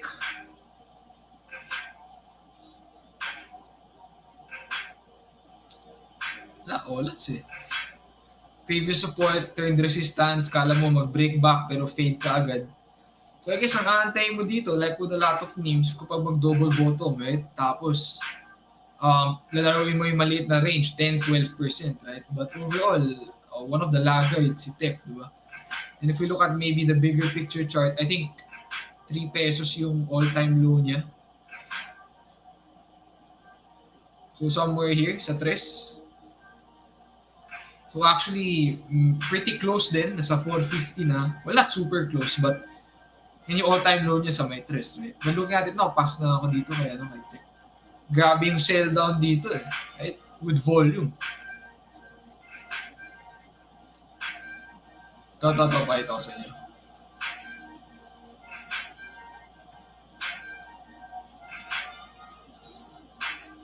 Not sure if familiar kayo dito. Kahapon ko lang ito nalaman eh. Meron akong inaaral na video. Tapos na-discover ko itong index na to. called the PSX percentage of stocks above the 200-day average. So so sa US lang to, lumalabas yan. Ayan. So ang pinapakita dito is the percentage of stocks in the US. All stocks, regardless if Dow, S&P, or Nasdaq. The percentage of stocks above the 200-day moving average. So, ang nasa right, hindi presyo yan, percentage yan. So, kita natin nung early January, or nung early 2021, yan, halos 90%. Close, I think the high was 92, or 90% of stocks were above the 200-day moving average. So, it's just an interesting thing to look at as well. Ngayon ko lang ito na-discover kasi to know maybe the state of yung mga individual stocks in US, right? Or kung risk on ba dapat or risk off. And very obvious dito na risk off, di ba? Trending lower, now only 50 or 60% of the stocks are above the 200-day moving average. So, let's go to show parang it's a sentiment, it's something to gauge sentiment on a quick glance. Meron din pag EMA 50, mga ba yung pangalan? Buti ko lang, tinatid ko sa tropo.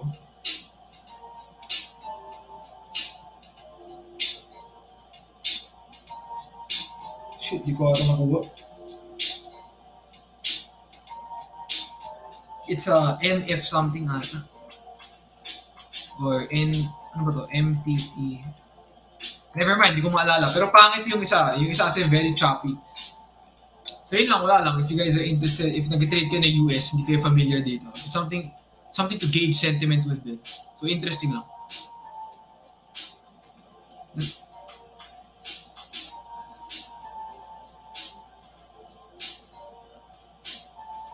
May tanong, paano mag-fund ng Trade Zero? Hindi ako gumagamit ng Trade Zero. Si MG, I think, ang gumagamit. Ako, ito lang gamit ko. So, di ko alam, di ako familiar sa Trade Zero. Si MG ata ang gumagamit na. Balik lang natin sa Investa.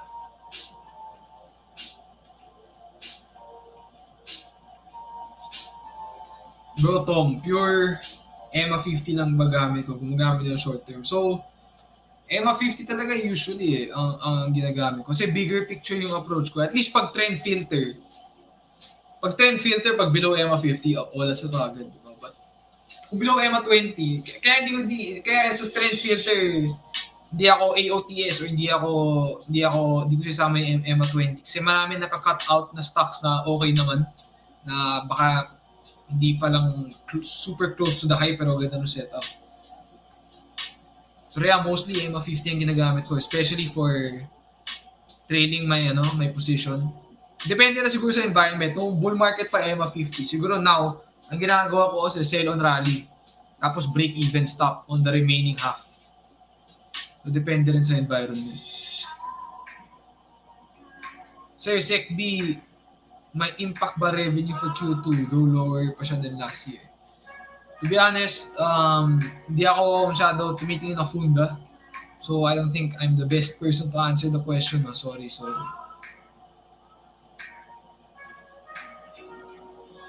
Bots for scalping. Ato sa US? Well, so algorithmic trading ba? I mean, ako yung mindset ko sa mga ganun, ang dami kasi nag-reklamo about algorithmic trading, ganyan. Mga bots, sinisira yung trend. Ang approach ko lang is control what you can control. Kasi the funny thing is, and we mentioned din to, I forgot kung si Minervini ba or someone else. Ever since the 90s, may mga ganyan ng reklamo Parang yung algos, kalimutan ko kung ano yung term na ginagamit before, but ever since the 90s, may ganun din. Tapos, I mean, there are still leaders you can still latch on to, like recently. Si Moderna, right? Biggest leader in the US, I think. And then, you have Asan, you have Pfizer, PFI, hindi pala, PFZ. Hindi ko na maalala yung stock code ni Pfizer. PFE. You have Pfizer, right? So, marami pa rin, kung ako lang, control what you can control. Right? Ito may IPO name na sobrang hype sa US si Robinhood. Familiar kayo. Yan, ito yung sinasabi ko kanina, yung MMTH.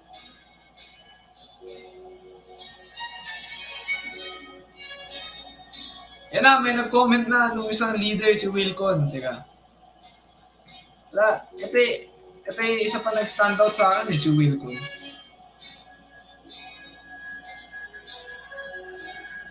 Kasi all-time high din eh. Though nag-fade.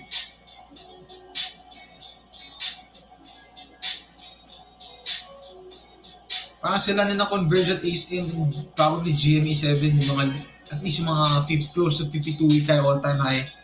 Probably CNPF and ICT are part na rin. Pero ito, medyo mature na kasi yung galaw. So, yun lang. So, interesting to look at din. Though nag-fade nga lang no Friday, unlike si Converge siya si ACE. May mga tanong eh, wait lang. GRMN and what? GRMN. Hindi ako familiar dito. Ay, joke lang. Familiar ba ako dito? Bakit parang ngayon ko ito nakita? Lakas na ito.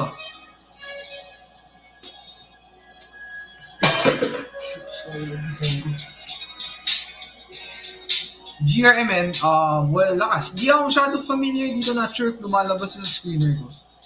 Pero coming out of the or baka hindi ko na napapansin kasi medyo umangat na, wala na sa Ponso. Usually naghanap ako ng mga base katulad nito palagi. So congrats, meron ka nito, boss. Lakas. Mahanap lang ng continuation pattern. EMP. Ay, isa rin pala to sa mga malakas. Though, joke lang, nag-fade na pala.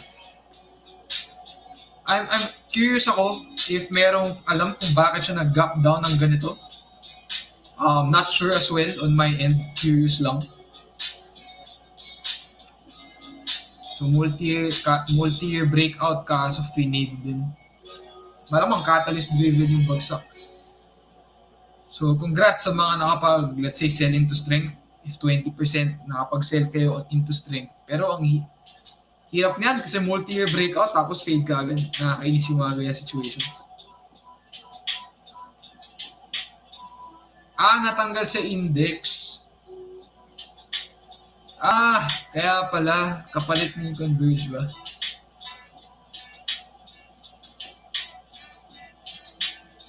Saan po pwede makita ang mga news about sa business? Merong news tab dito sa Investa. Right? Per stock. So just go to any stock you want and then lahat. Right? I think my news tab din somewhere, news. And PSEi if news lang about any stock.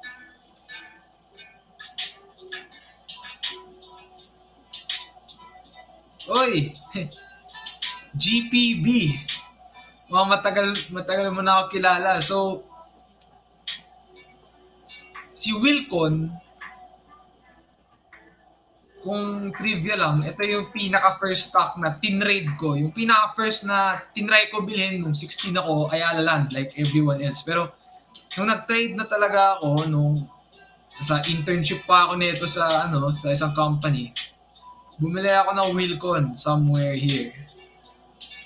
I think it was, saan ba ako bumili? Somewhere here ata, bumili ako somewhere there, tapos kumata ako, nag-cut loss ako, nag-loss ako 500 pesos.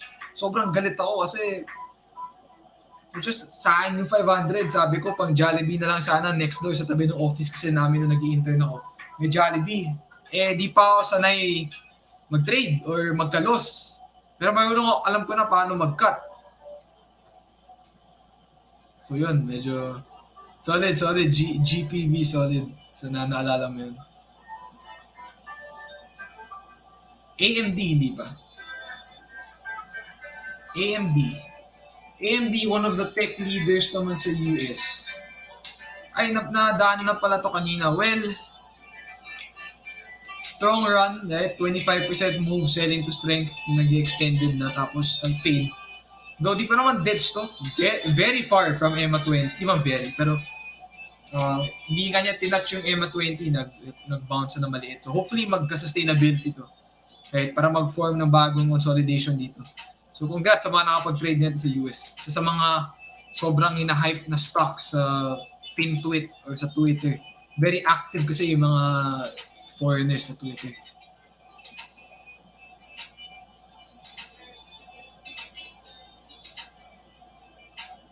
Meron pa ba?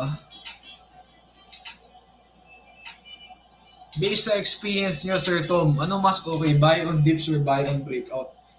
So, dyan na po pasok yung depende na sa style, so depende na sa market environment. Parang, hindi naman laging nagsasucceed yung breakouts. Maraming, in difficult market environments like where we are now, in not only the Philippines, pero kahit sa US, ang dami rin nag-fade. May times hindi talaga tumutuloy yung breakout. Diba? And some people might think it's better to buy on dips. Pero may environments naman na kung siya sa kakaantay mo mag-buy ng dip, wala na, di mo na mabibili. Right? Parang gusto mo buy on dip, pero nag-breakout, babagsak pa yan, pero wala na. So it depends. So number one, the environment. Right? If bull market, you'll probably be locked in what you call a lockout rally. Pagka-breakout, di na yan babalik. Diba? Ang hope mo na lang is a continuation pattern intraday or sa daily chart. Right? Or sabihin ko? Yeah, pero pag nasa bear market ka naman or sideways, di ba? Usually yung may times na yung breakout, so fade ka agad. So parang mas okay pa na buy on dip. So depende talaga sa environment. Tsaka kung ano yung mas trip mo. So if mas trip mo buy on breakout, syempre dapat mas aggressive ka lang pag bull market. Di ba? So yun na yung take ko dun. Diba? It depends on your strategy and the environment you're in.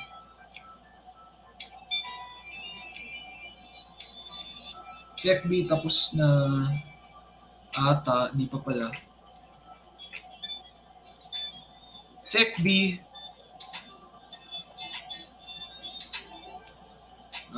Last na ito ng Friday Last na ito dito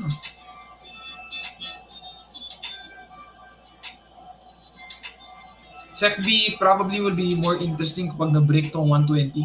So yan yung major resistance niya. Bigger picture, basta above 100, hindi pa deads tingin ko. Totally deads.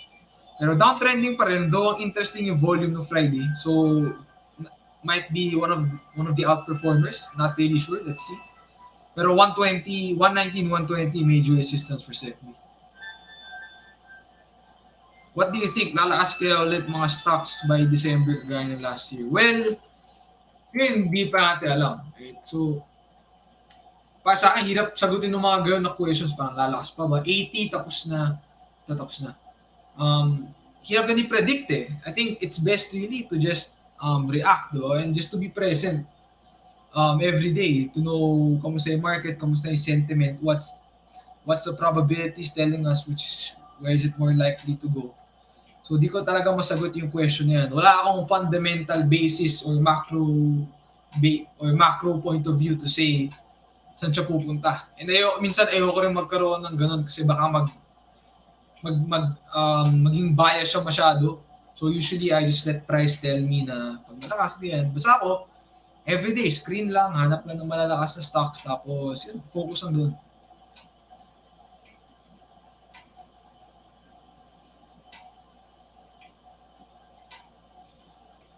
Watch a lot of your videos, Boss Thomas. 16 ka ngayon? Wow. Solid. So kudos, bro. GPB. 16-year-old trader right now. So laki ng advantage mo na 16 ka pa lang ngayon. As in, super laki ng advantage mo na bata pa. So patuloy mo lang yung grind tsaka yung pagtitrade if this is what you're passionate about talaga. So good luck sa journey mo. Bro, tama na yung combination set mo sa MA50. Need ba dapat sustain above before you buy? How many days? Well, at least ako, pag usually sa screening process ko siya ginagamit So lalabas siya sa screener ko, as long as it's above MA50, lalabas siya sa screener ko. Tapos check ko na, kapag maganda yung setup, so not only should it be above MA50, kasi ito technically above MA50, di ba? It should also be 10% below its 52-week high or all-time high. Yun yung setup sa screening ko para sa US market. Above EMA 50, kasi usually kapag above 10 to 10% below 52-week or all-time high, automatic above EMA 50 na rin yun eh. So yun yung important sa akin. Tsaka usually, if I am ahead, if malaki na yung profit ko sa isang stock, EMA 50, I treat it as a trail stock most of the time. Dito tapos na. LTG, hindi pa tapos.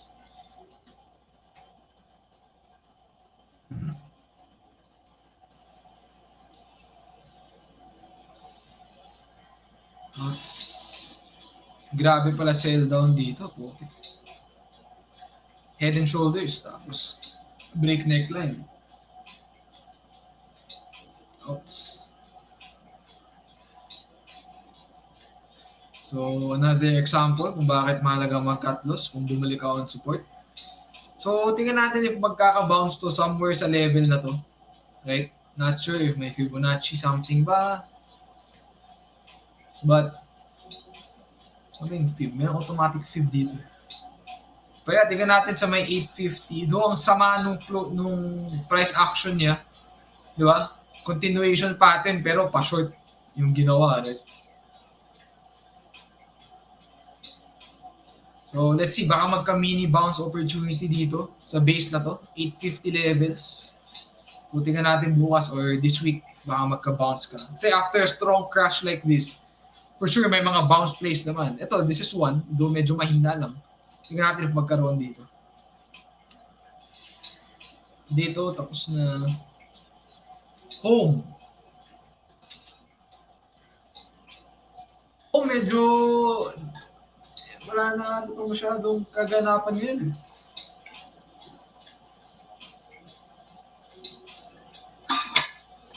Sa dala muna ako.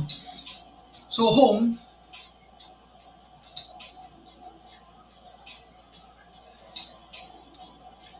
Wala, personally, di ko masyado trip. This is medyo widespread, tsaka thinly traded. So, wala akong masyadong comment. I guess, kapag talagang tinitignan mo, you could probably maybe try to get a position dito, di ba? Sa support, tapos tight cut ka na lang kapag nag-fade, kapag nag-below pa sa level na yun. MWC. Manila Water Company, MWC. Alala ko pa yung day na to, yung nag-bounce. Lahat. Yung dito. Laki na kinita yung JC tsaka ni Berry dyan. So, MWC, well, usually pag bumabreakout to, nag-fade ka agad eh. Approaching its resistance level na rin. So ako dito siguro more on buy on dips yung approach ko, tapos sell on rally. Yung mga ganyan, sell on rally. Parang usually mga breakouts yan. At least yung mga mini breakouts ng time na to, lagi nag-fade. Pero ito naman, successful, di ba? Yung parang falling wedge na breakout here. Not sure if na-trade the bear ito, nakalimutan ko. So, tingnan natin, if mag-break sa 19, tapos mag-momentum, pwede rin naman. Though, tingnan natin if may other dip, if may buy on dip opportunities pa.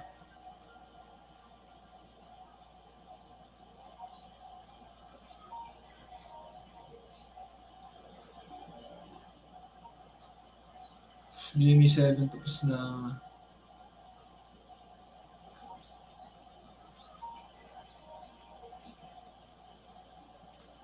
yeah. Phil RT tapos na green dito tapos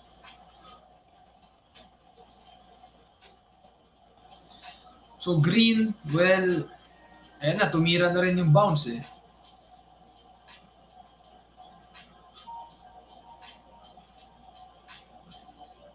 So, previous base. So, back to your roots, previous base. Tapos, nag-bounce dyan multiple times sa level na to. So, yan, nag-sustain naman. Nagbigay ng magandang bounce to EMA 20. So 30% din halos. Last week pala ang daming bounce plays, no? So congrats sa mga nakahuli ng yan, PHA. I think there were quite a few as well. I think probably PHA and Green, one of the strongest bouncers.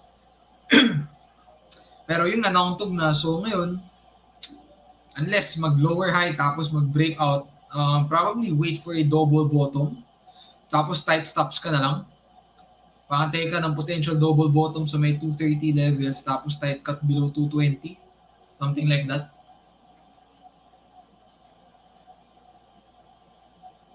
Fruit.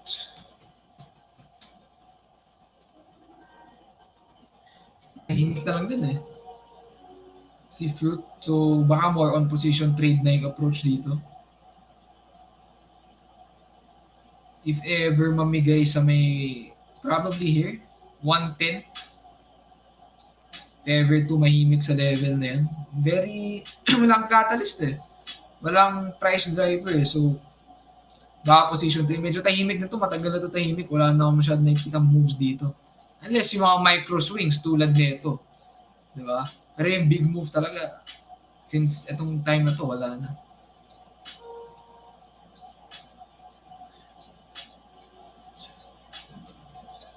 Gusto mo.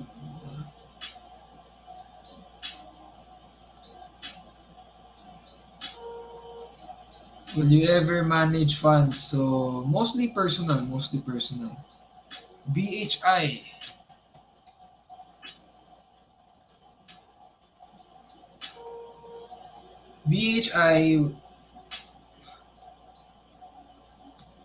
Wala, parang kulelets din eh. After mag-breakdown, parang ni-retest yung EMA50 tapos nag-fade din kaagad. Di ko masyado trip si BHI. Unless ganun na nga din, parang aantay ka ng double bottom tapos mamicroin mo, titrade mo yung range na to. Pero overall, di siya isa sa mga leader sa market ngayon.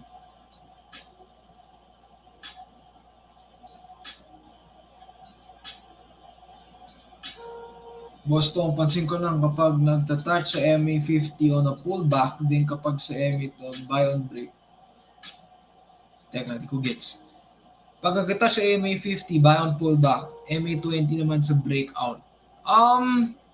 Well, basta yung guide sa moving averages, diba usually 20, 50, 100, 200. Pag 20, that's a shorter term moving average. 50 yung medium term. That's the rest, mas longer term moving average. So there's really two ways I use moving averages. I use it as a trend filter, meaning nalagay ko siya as one of my parameters. Tapos, if the price is above that specific moving average yung ginagamit ko, it will come out in my screener along with the other parameters as well. Or I'll use it as a trail stop. When I'm in a trade, let's say I want to use a fast moving average as a trail stop kasi mahina yung market, I'll probably use EMA20 instead of EMA50. Some people use it as a moving average crossover. Some people use it as, let's say, if price crosses above EMA100, bibilhin kasi major moving average breakout. So, depende na sa approach mo. But ako, I use it primarily for trend filter lang tsaka trail stops. Ano yung best na gawin pag naipit, average down or cut loss? Well, from a trader perspective, I really believe na hindi talaga ako hindi ko sabihin hindi talaga ako nagka-cut loss. Hindi talaga ako nag-average down.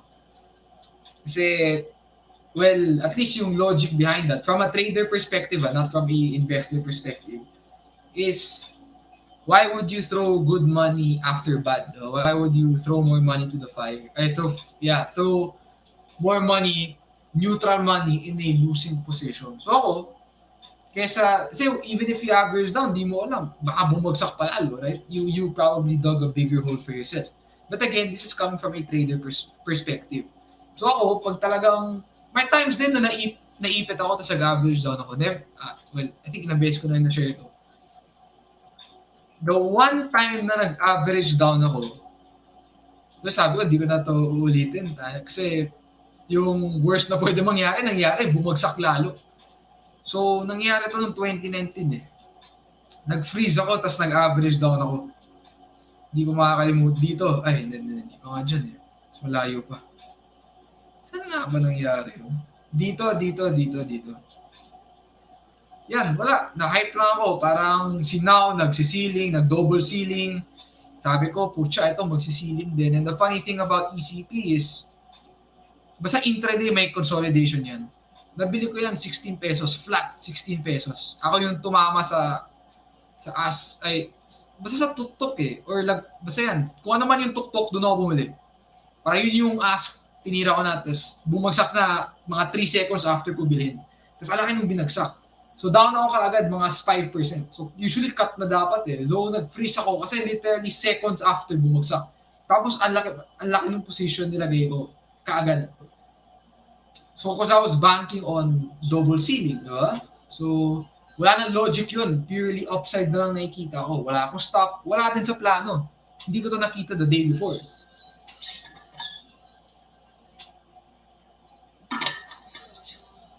So kung ano-anong box na drawing ko sa intraday or kung ano-anong support hinahanap ko just to justify na okay pa bumili or okay pa humawak. When I was down probably 10%, sabi ko, uy, support to. Nag-average down ako. Tapos pagtapos ko nag-average down, after a few seconds, bumagsak lalo. And I probably cut sa 12 na ata. So yung loss ko dyan, mga 20. Ito yung biggest loss ko ever. Percentage-wise.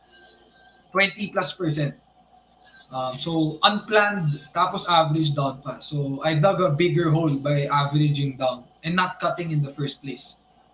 So buti na lang, nag-cut ako kasi it never went back to even close to 12 pesos until today. So ipit ako hanggang ngayon kung hinawakan ko lang yan.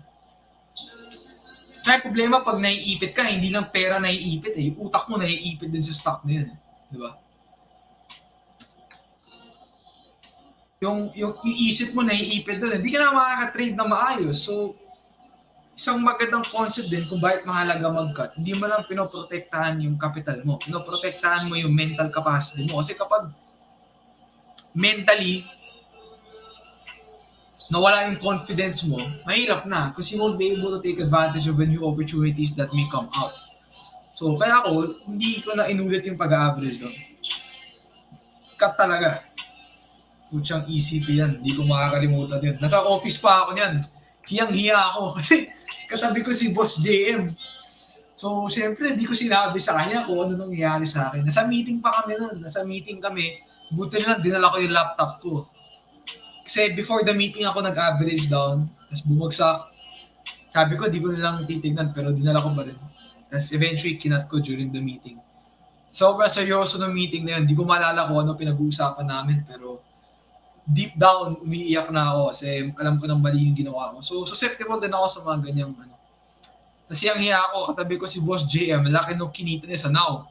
Tapos nag-liquidate na siya, nag-take profit na. Tapos ako, nagka-cut sa ECP. Yeah, it's a nice story to remember.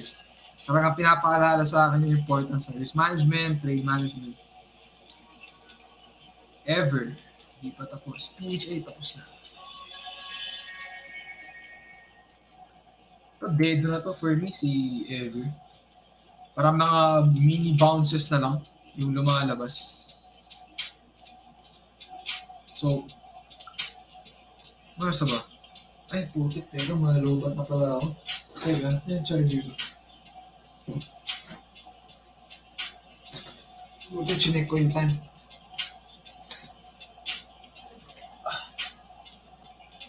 Bigla, saksak ko na yung charger.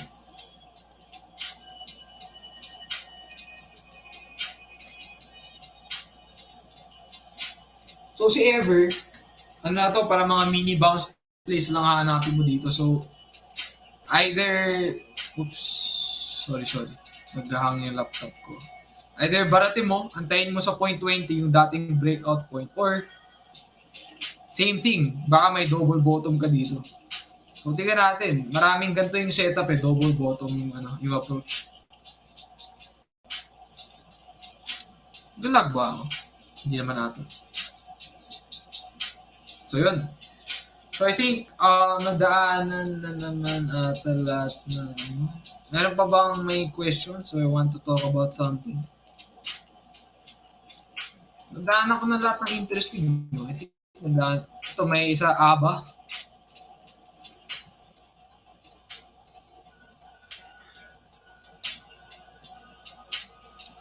So, teka.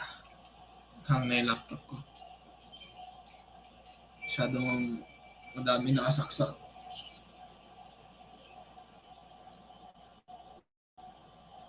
Ito wala eh. More on a range trade approach. Wait lang ah. Not sure if nag-hang yung stream pero nung sinaksak ko yung charger, bigla siyang bumaga na sobra.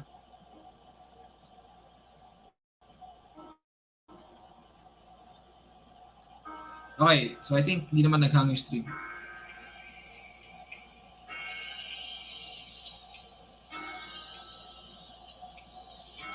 Ayan. Aba, sideways trend. So, more on range yung approach. Unless kung gusto mo tirahin yung potential momentum, I guess, antayin mo yung breakout ng itong level na to, right? Yung 110. Or if gusto mo accumulate habang tahimik pa, sa may 0.90. Parang yan yung pattern na lumalabas. So, depende na sa approach mo. If gusto mo 0.90, accumulate on support, tapos tight cut, pwede. If gusto mo, momentum, right? Diyan sa may 110, antayin mo. So, depende na kung ano yung style mo. Tama po ba 2% of your capital every trade ang advisable? Actually, ako less pa. 1% or lower. Minsan 0.3, minsan yung first position ko 0.3 VAR lang yung risk. So, depende sa approach, right? Well, 2 is probably the maximum ideally kung aggressive ka. But ako, I try to keep it at 1 or lower. So, usually ang entries ko at first 0.05 VAR yung approach ko.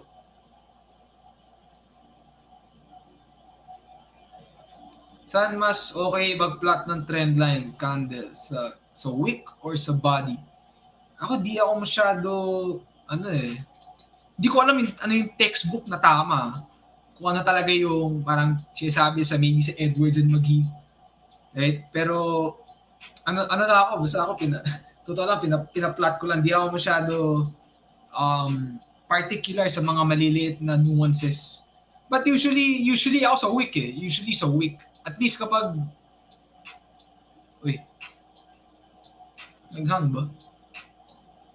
Oh, wait lang ah. Nag-block yung screen ko. Bakit ganun?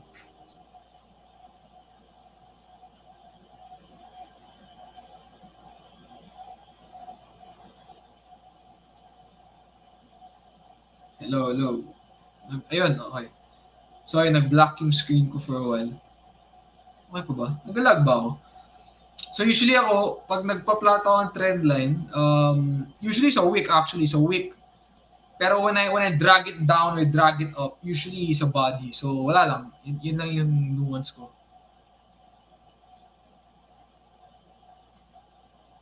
Okay.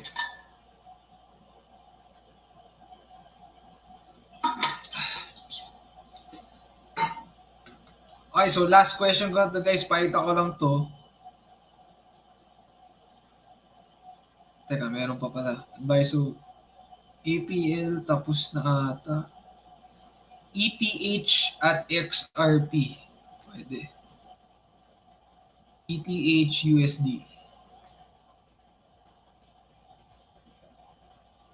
Ethereum, isa rin sa mga malakas right, sa crypto space. Ganda rin ng rally off the lows.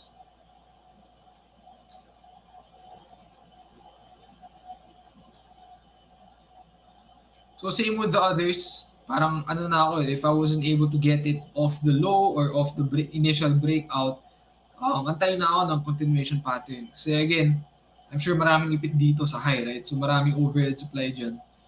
So yung maganda ngayon, maybe if you can find the intraday continuation pattern tapos it can get really volatile pagdating sa breakout, pwedeng ma-whipsaw.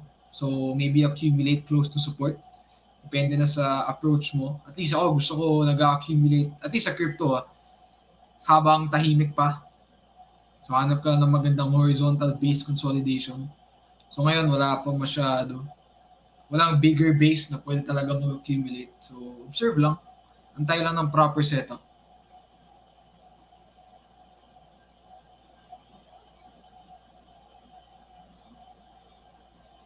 MRC.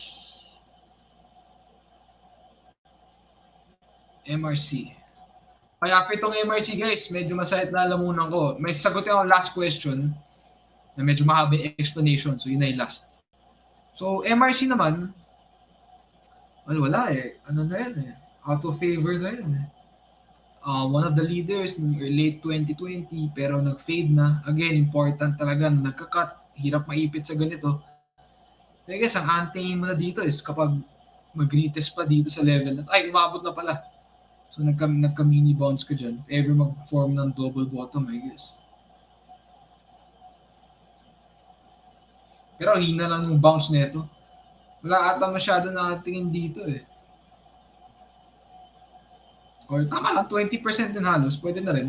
So major bounce level din kasi. So I guess ang antayin mo yun, double bottom. So last, Bro Tom, last na po, about yung VCP, paano yung style na yun? Okay, so VCP is what you call a volatility contraction pattern ni Mark Minervini. If you want to learn more about it, it's Saan ba yung libro niya? Teka, kunin ko lang yung libro.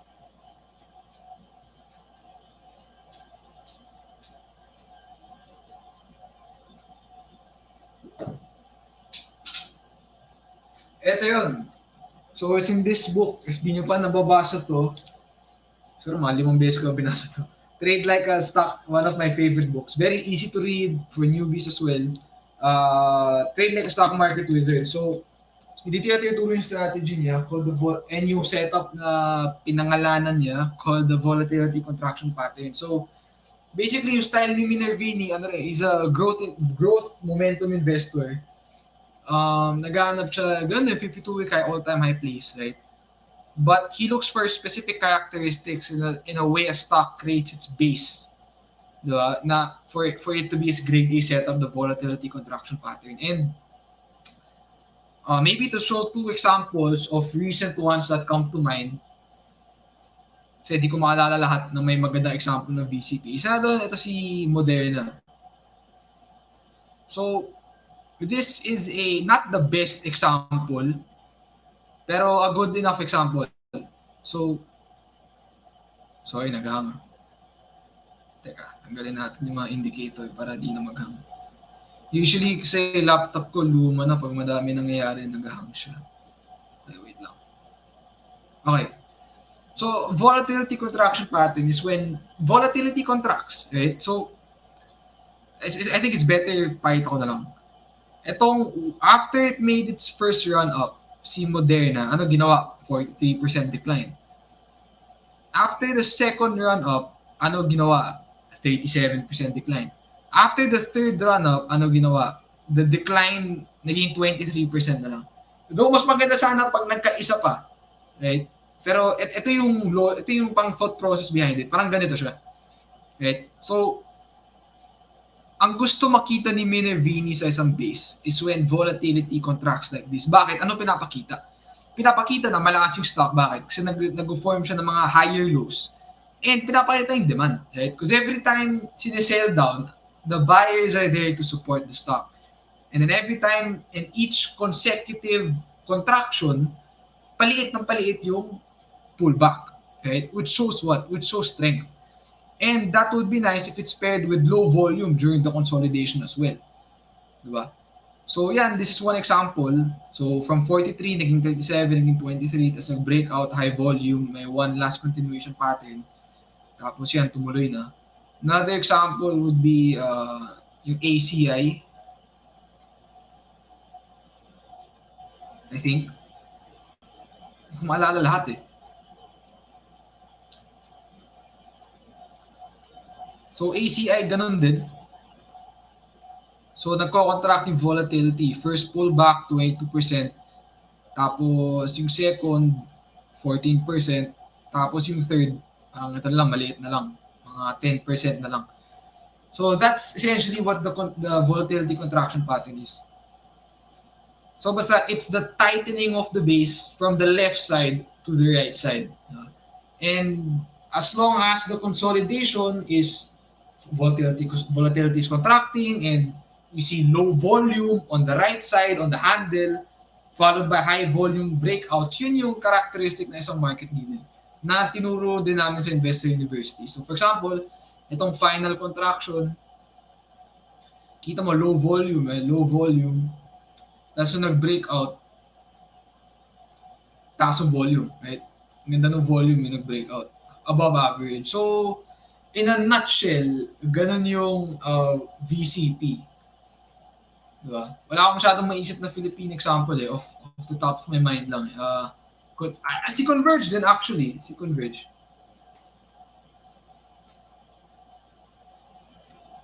Dito. Perfect example.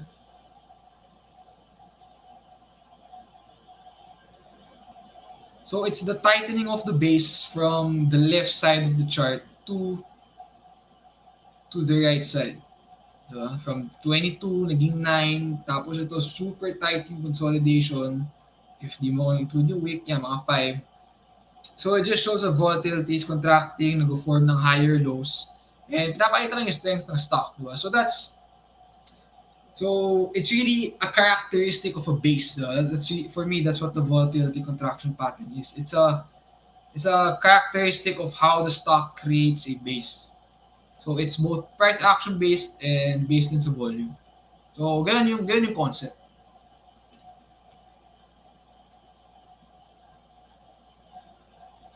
I hope I got that correct. Na-explain ko ng maayos. Based sa book. I think another example that comes to mind is IRC back in 20. Marami examples pero hindi ko maalala on the top of my mind. Pero naalala ko si IRC kasi ito yung chart ko nung matutunan ko yung VCP. Diba? Back 2019. Sa college pa ako. Sorry, ang bagal ng laptop ko. I don't think it's a good idea to scroll all the way back to 2019.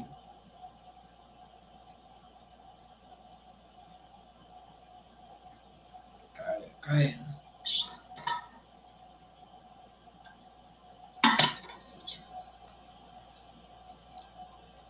Joke, 2018 pa pala. Sige, para makita lang. Here's another example of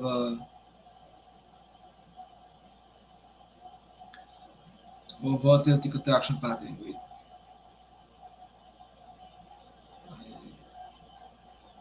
Sorry, yung bagal. Ito.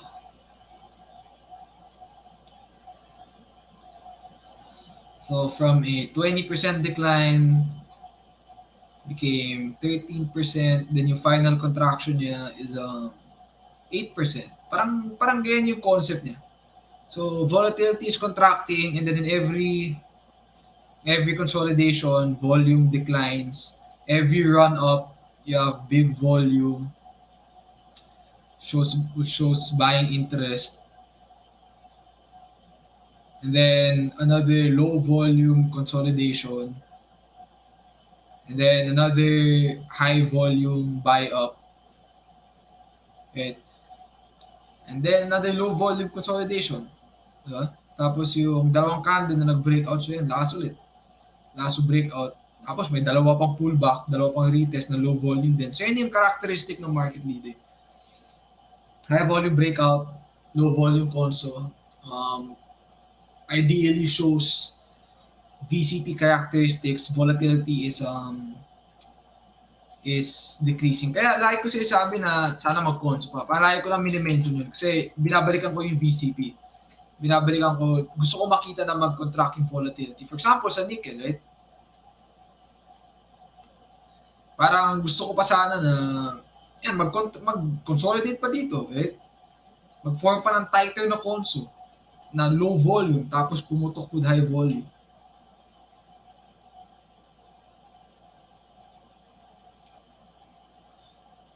Ano ang magandang example? Si ASN ba?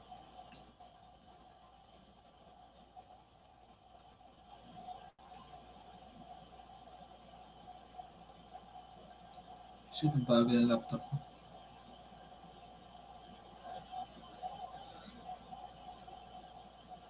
So, si ASN naman, well, sometimes the base isn't big enough to form a VCP, but general rule of thumb, I guess, if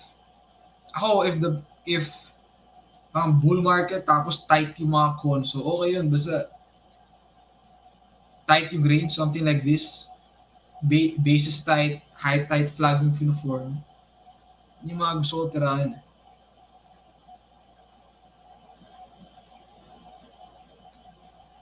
What's another example of VCP sa Pilipinas?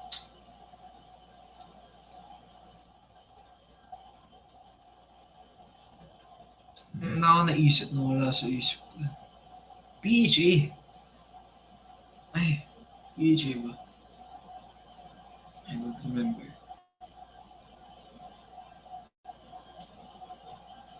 Si Dito Ban. So not all stocks will do a VCP, pero yun andun naman yung point. Hindi naman siya kailangan na perfect, but the point is maganda na prior to a breakout, 'di ba? Merong tighter na contraction or volatility contraction or medyo tumatahimik yung stock. Tapos nandun sa may highs, it's consolidating at the highs. Low volumes, high volume breakout. Kaya sabi ko si Moderna, I didn't like to use it as an example kasi pero dito lumalabas na syempre hindi perfect lahat ng formation, 'di ba? Magdedepende rin sa strength ng stock kasi yung final contraction na 23% ang still very wide tapos tuloy-tuloy lang yung run up, 'di ba? Hindi talaga nag-contract ng todo yung price. But still, dahil malakas yung stock, may catalyst, di ba? Yung mga vaccines, tuloy pa rin. Tapos may final consolidation dito.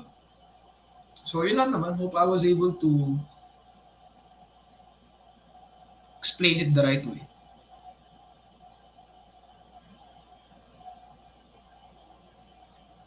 Yeah, GSMI. I think that's, yeah. 2019. Ano pa ba sa Pilipinas? Hindi ka maalala. That's correct. I think si GSMI back in 2019.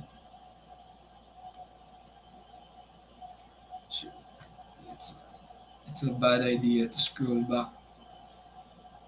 My laptop is lagging. Sorry talaga. Sige, di ko na babalikan. Masyadong nagdalag yung laptop ko. So,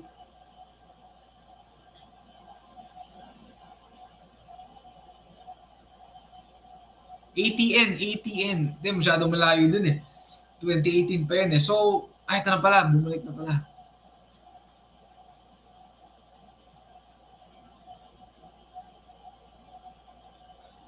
Yeah, so, basta di naman kailangan textbook perfect eh, but as long as you see it's a tight consolidation, especially in a bigger base. Kasi itong mga smaller base, kasi mga continuation patterns to eh. It's a high tide flag, ganyan. And then I think boss talking about itong bigger consolidation na to. Yung medyo illiquid siya. Tama ba? Hindi ko na maalala. Pag pinindot ko yung weekly, alam ko nang maglalag to eh. Ito, this base, right? I think it's much better to look at it sa weekly chart, but this one example. So ito, bigger picture, So from 48, nag-29, basta to very tight consolidation lang, 13-15 million prior to breaking out. So volatility is, price is contracting, right? Albeit illiquid siya nung panahon na to. So usually the VCP, I mean, again, di ko naman try i-perfect, no? Like every trade dapat may VCP, but it's a nice characteristic to see in a chart, especially if it's the first base prior to a bigger move. If malaki yung base, usually pag maliit kasi like yung sa ASN, parang eto na yun eh, drawing ka lang ng box, antayin mo lang mag-breakout kapag malakas yung market eh. But to see the characteristics of a base like this, right? Sorry, gusto ko tuloy maghanap ng example. I think dito 2018 also formed a VCP. Not this one. Yung ISM pa siya.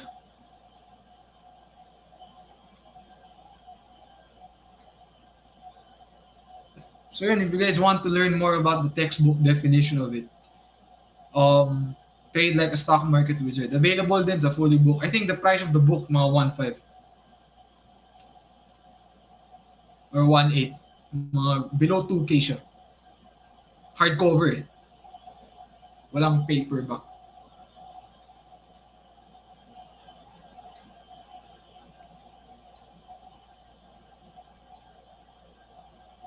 Huh. So, sakto lang pala. I mean, I guess you could count it as a VCP, depending on how you look at it. If you want to count this as the first decline, tapos it tightened up. So again, walang picture perfect. So basta it tightens up in the handle area. So yeah, that's essentially what the VCP is. So ito, may VCP, tapos may bear trap, may shakeout. That's, oh shoots, bumalik sa pinakauna. And another thing he likes to see as well is a shakeout, right? Or when price. Ito, this is a nice saying sa open journal. Teka, zoomin ko lang. Oops, sobra, tama na. So may shakeout. That's another thing Vini likes to see. Parang nasi-shake out yung weak holders. So, there's a nice saying sa open journal sinabi ni Javi. Fake moves in one direction usually lead to fast moves in the other. Meaning if nagka-fake breakout, it usually leads to a faster move in the opposite direction. Meaning pagka-breakout, usually babagsak na mabilis. Hindi man lagi, but it usually leads to that. So this is just a nice way to represent it in the other way naman. A fake move or a fake breakdown of support led to a fast move to a break of resistance tapos super move it. Wala lang, it's a saying lang na ginagamit sa open journal. Amongst other really nice sayings.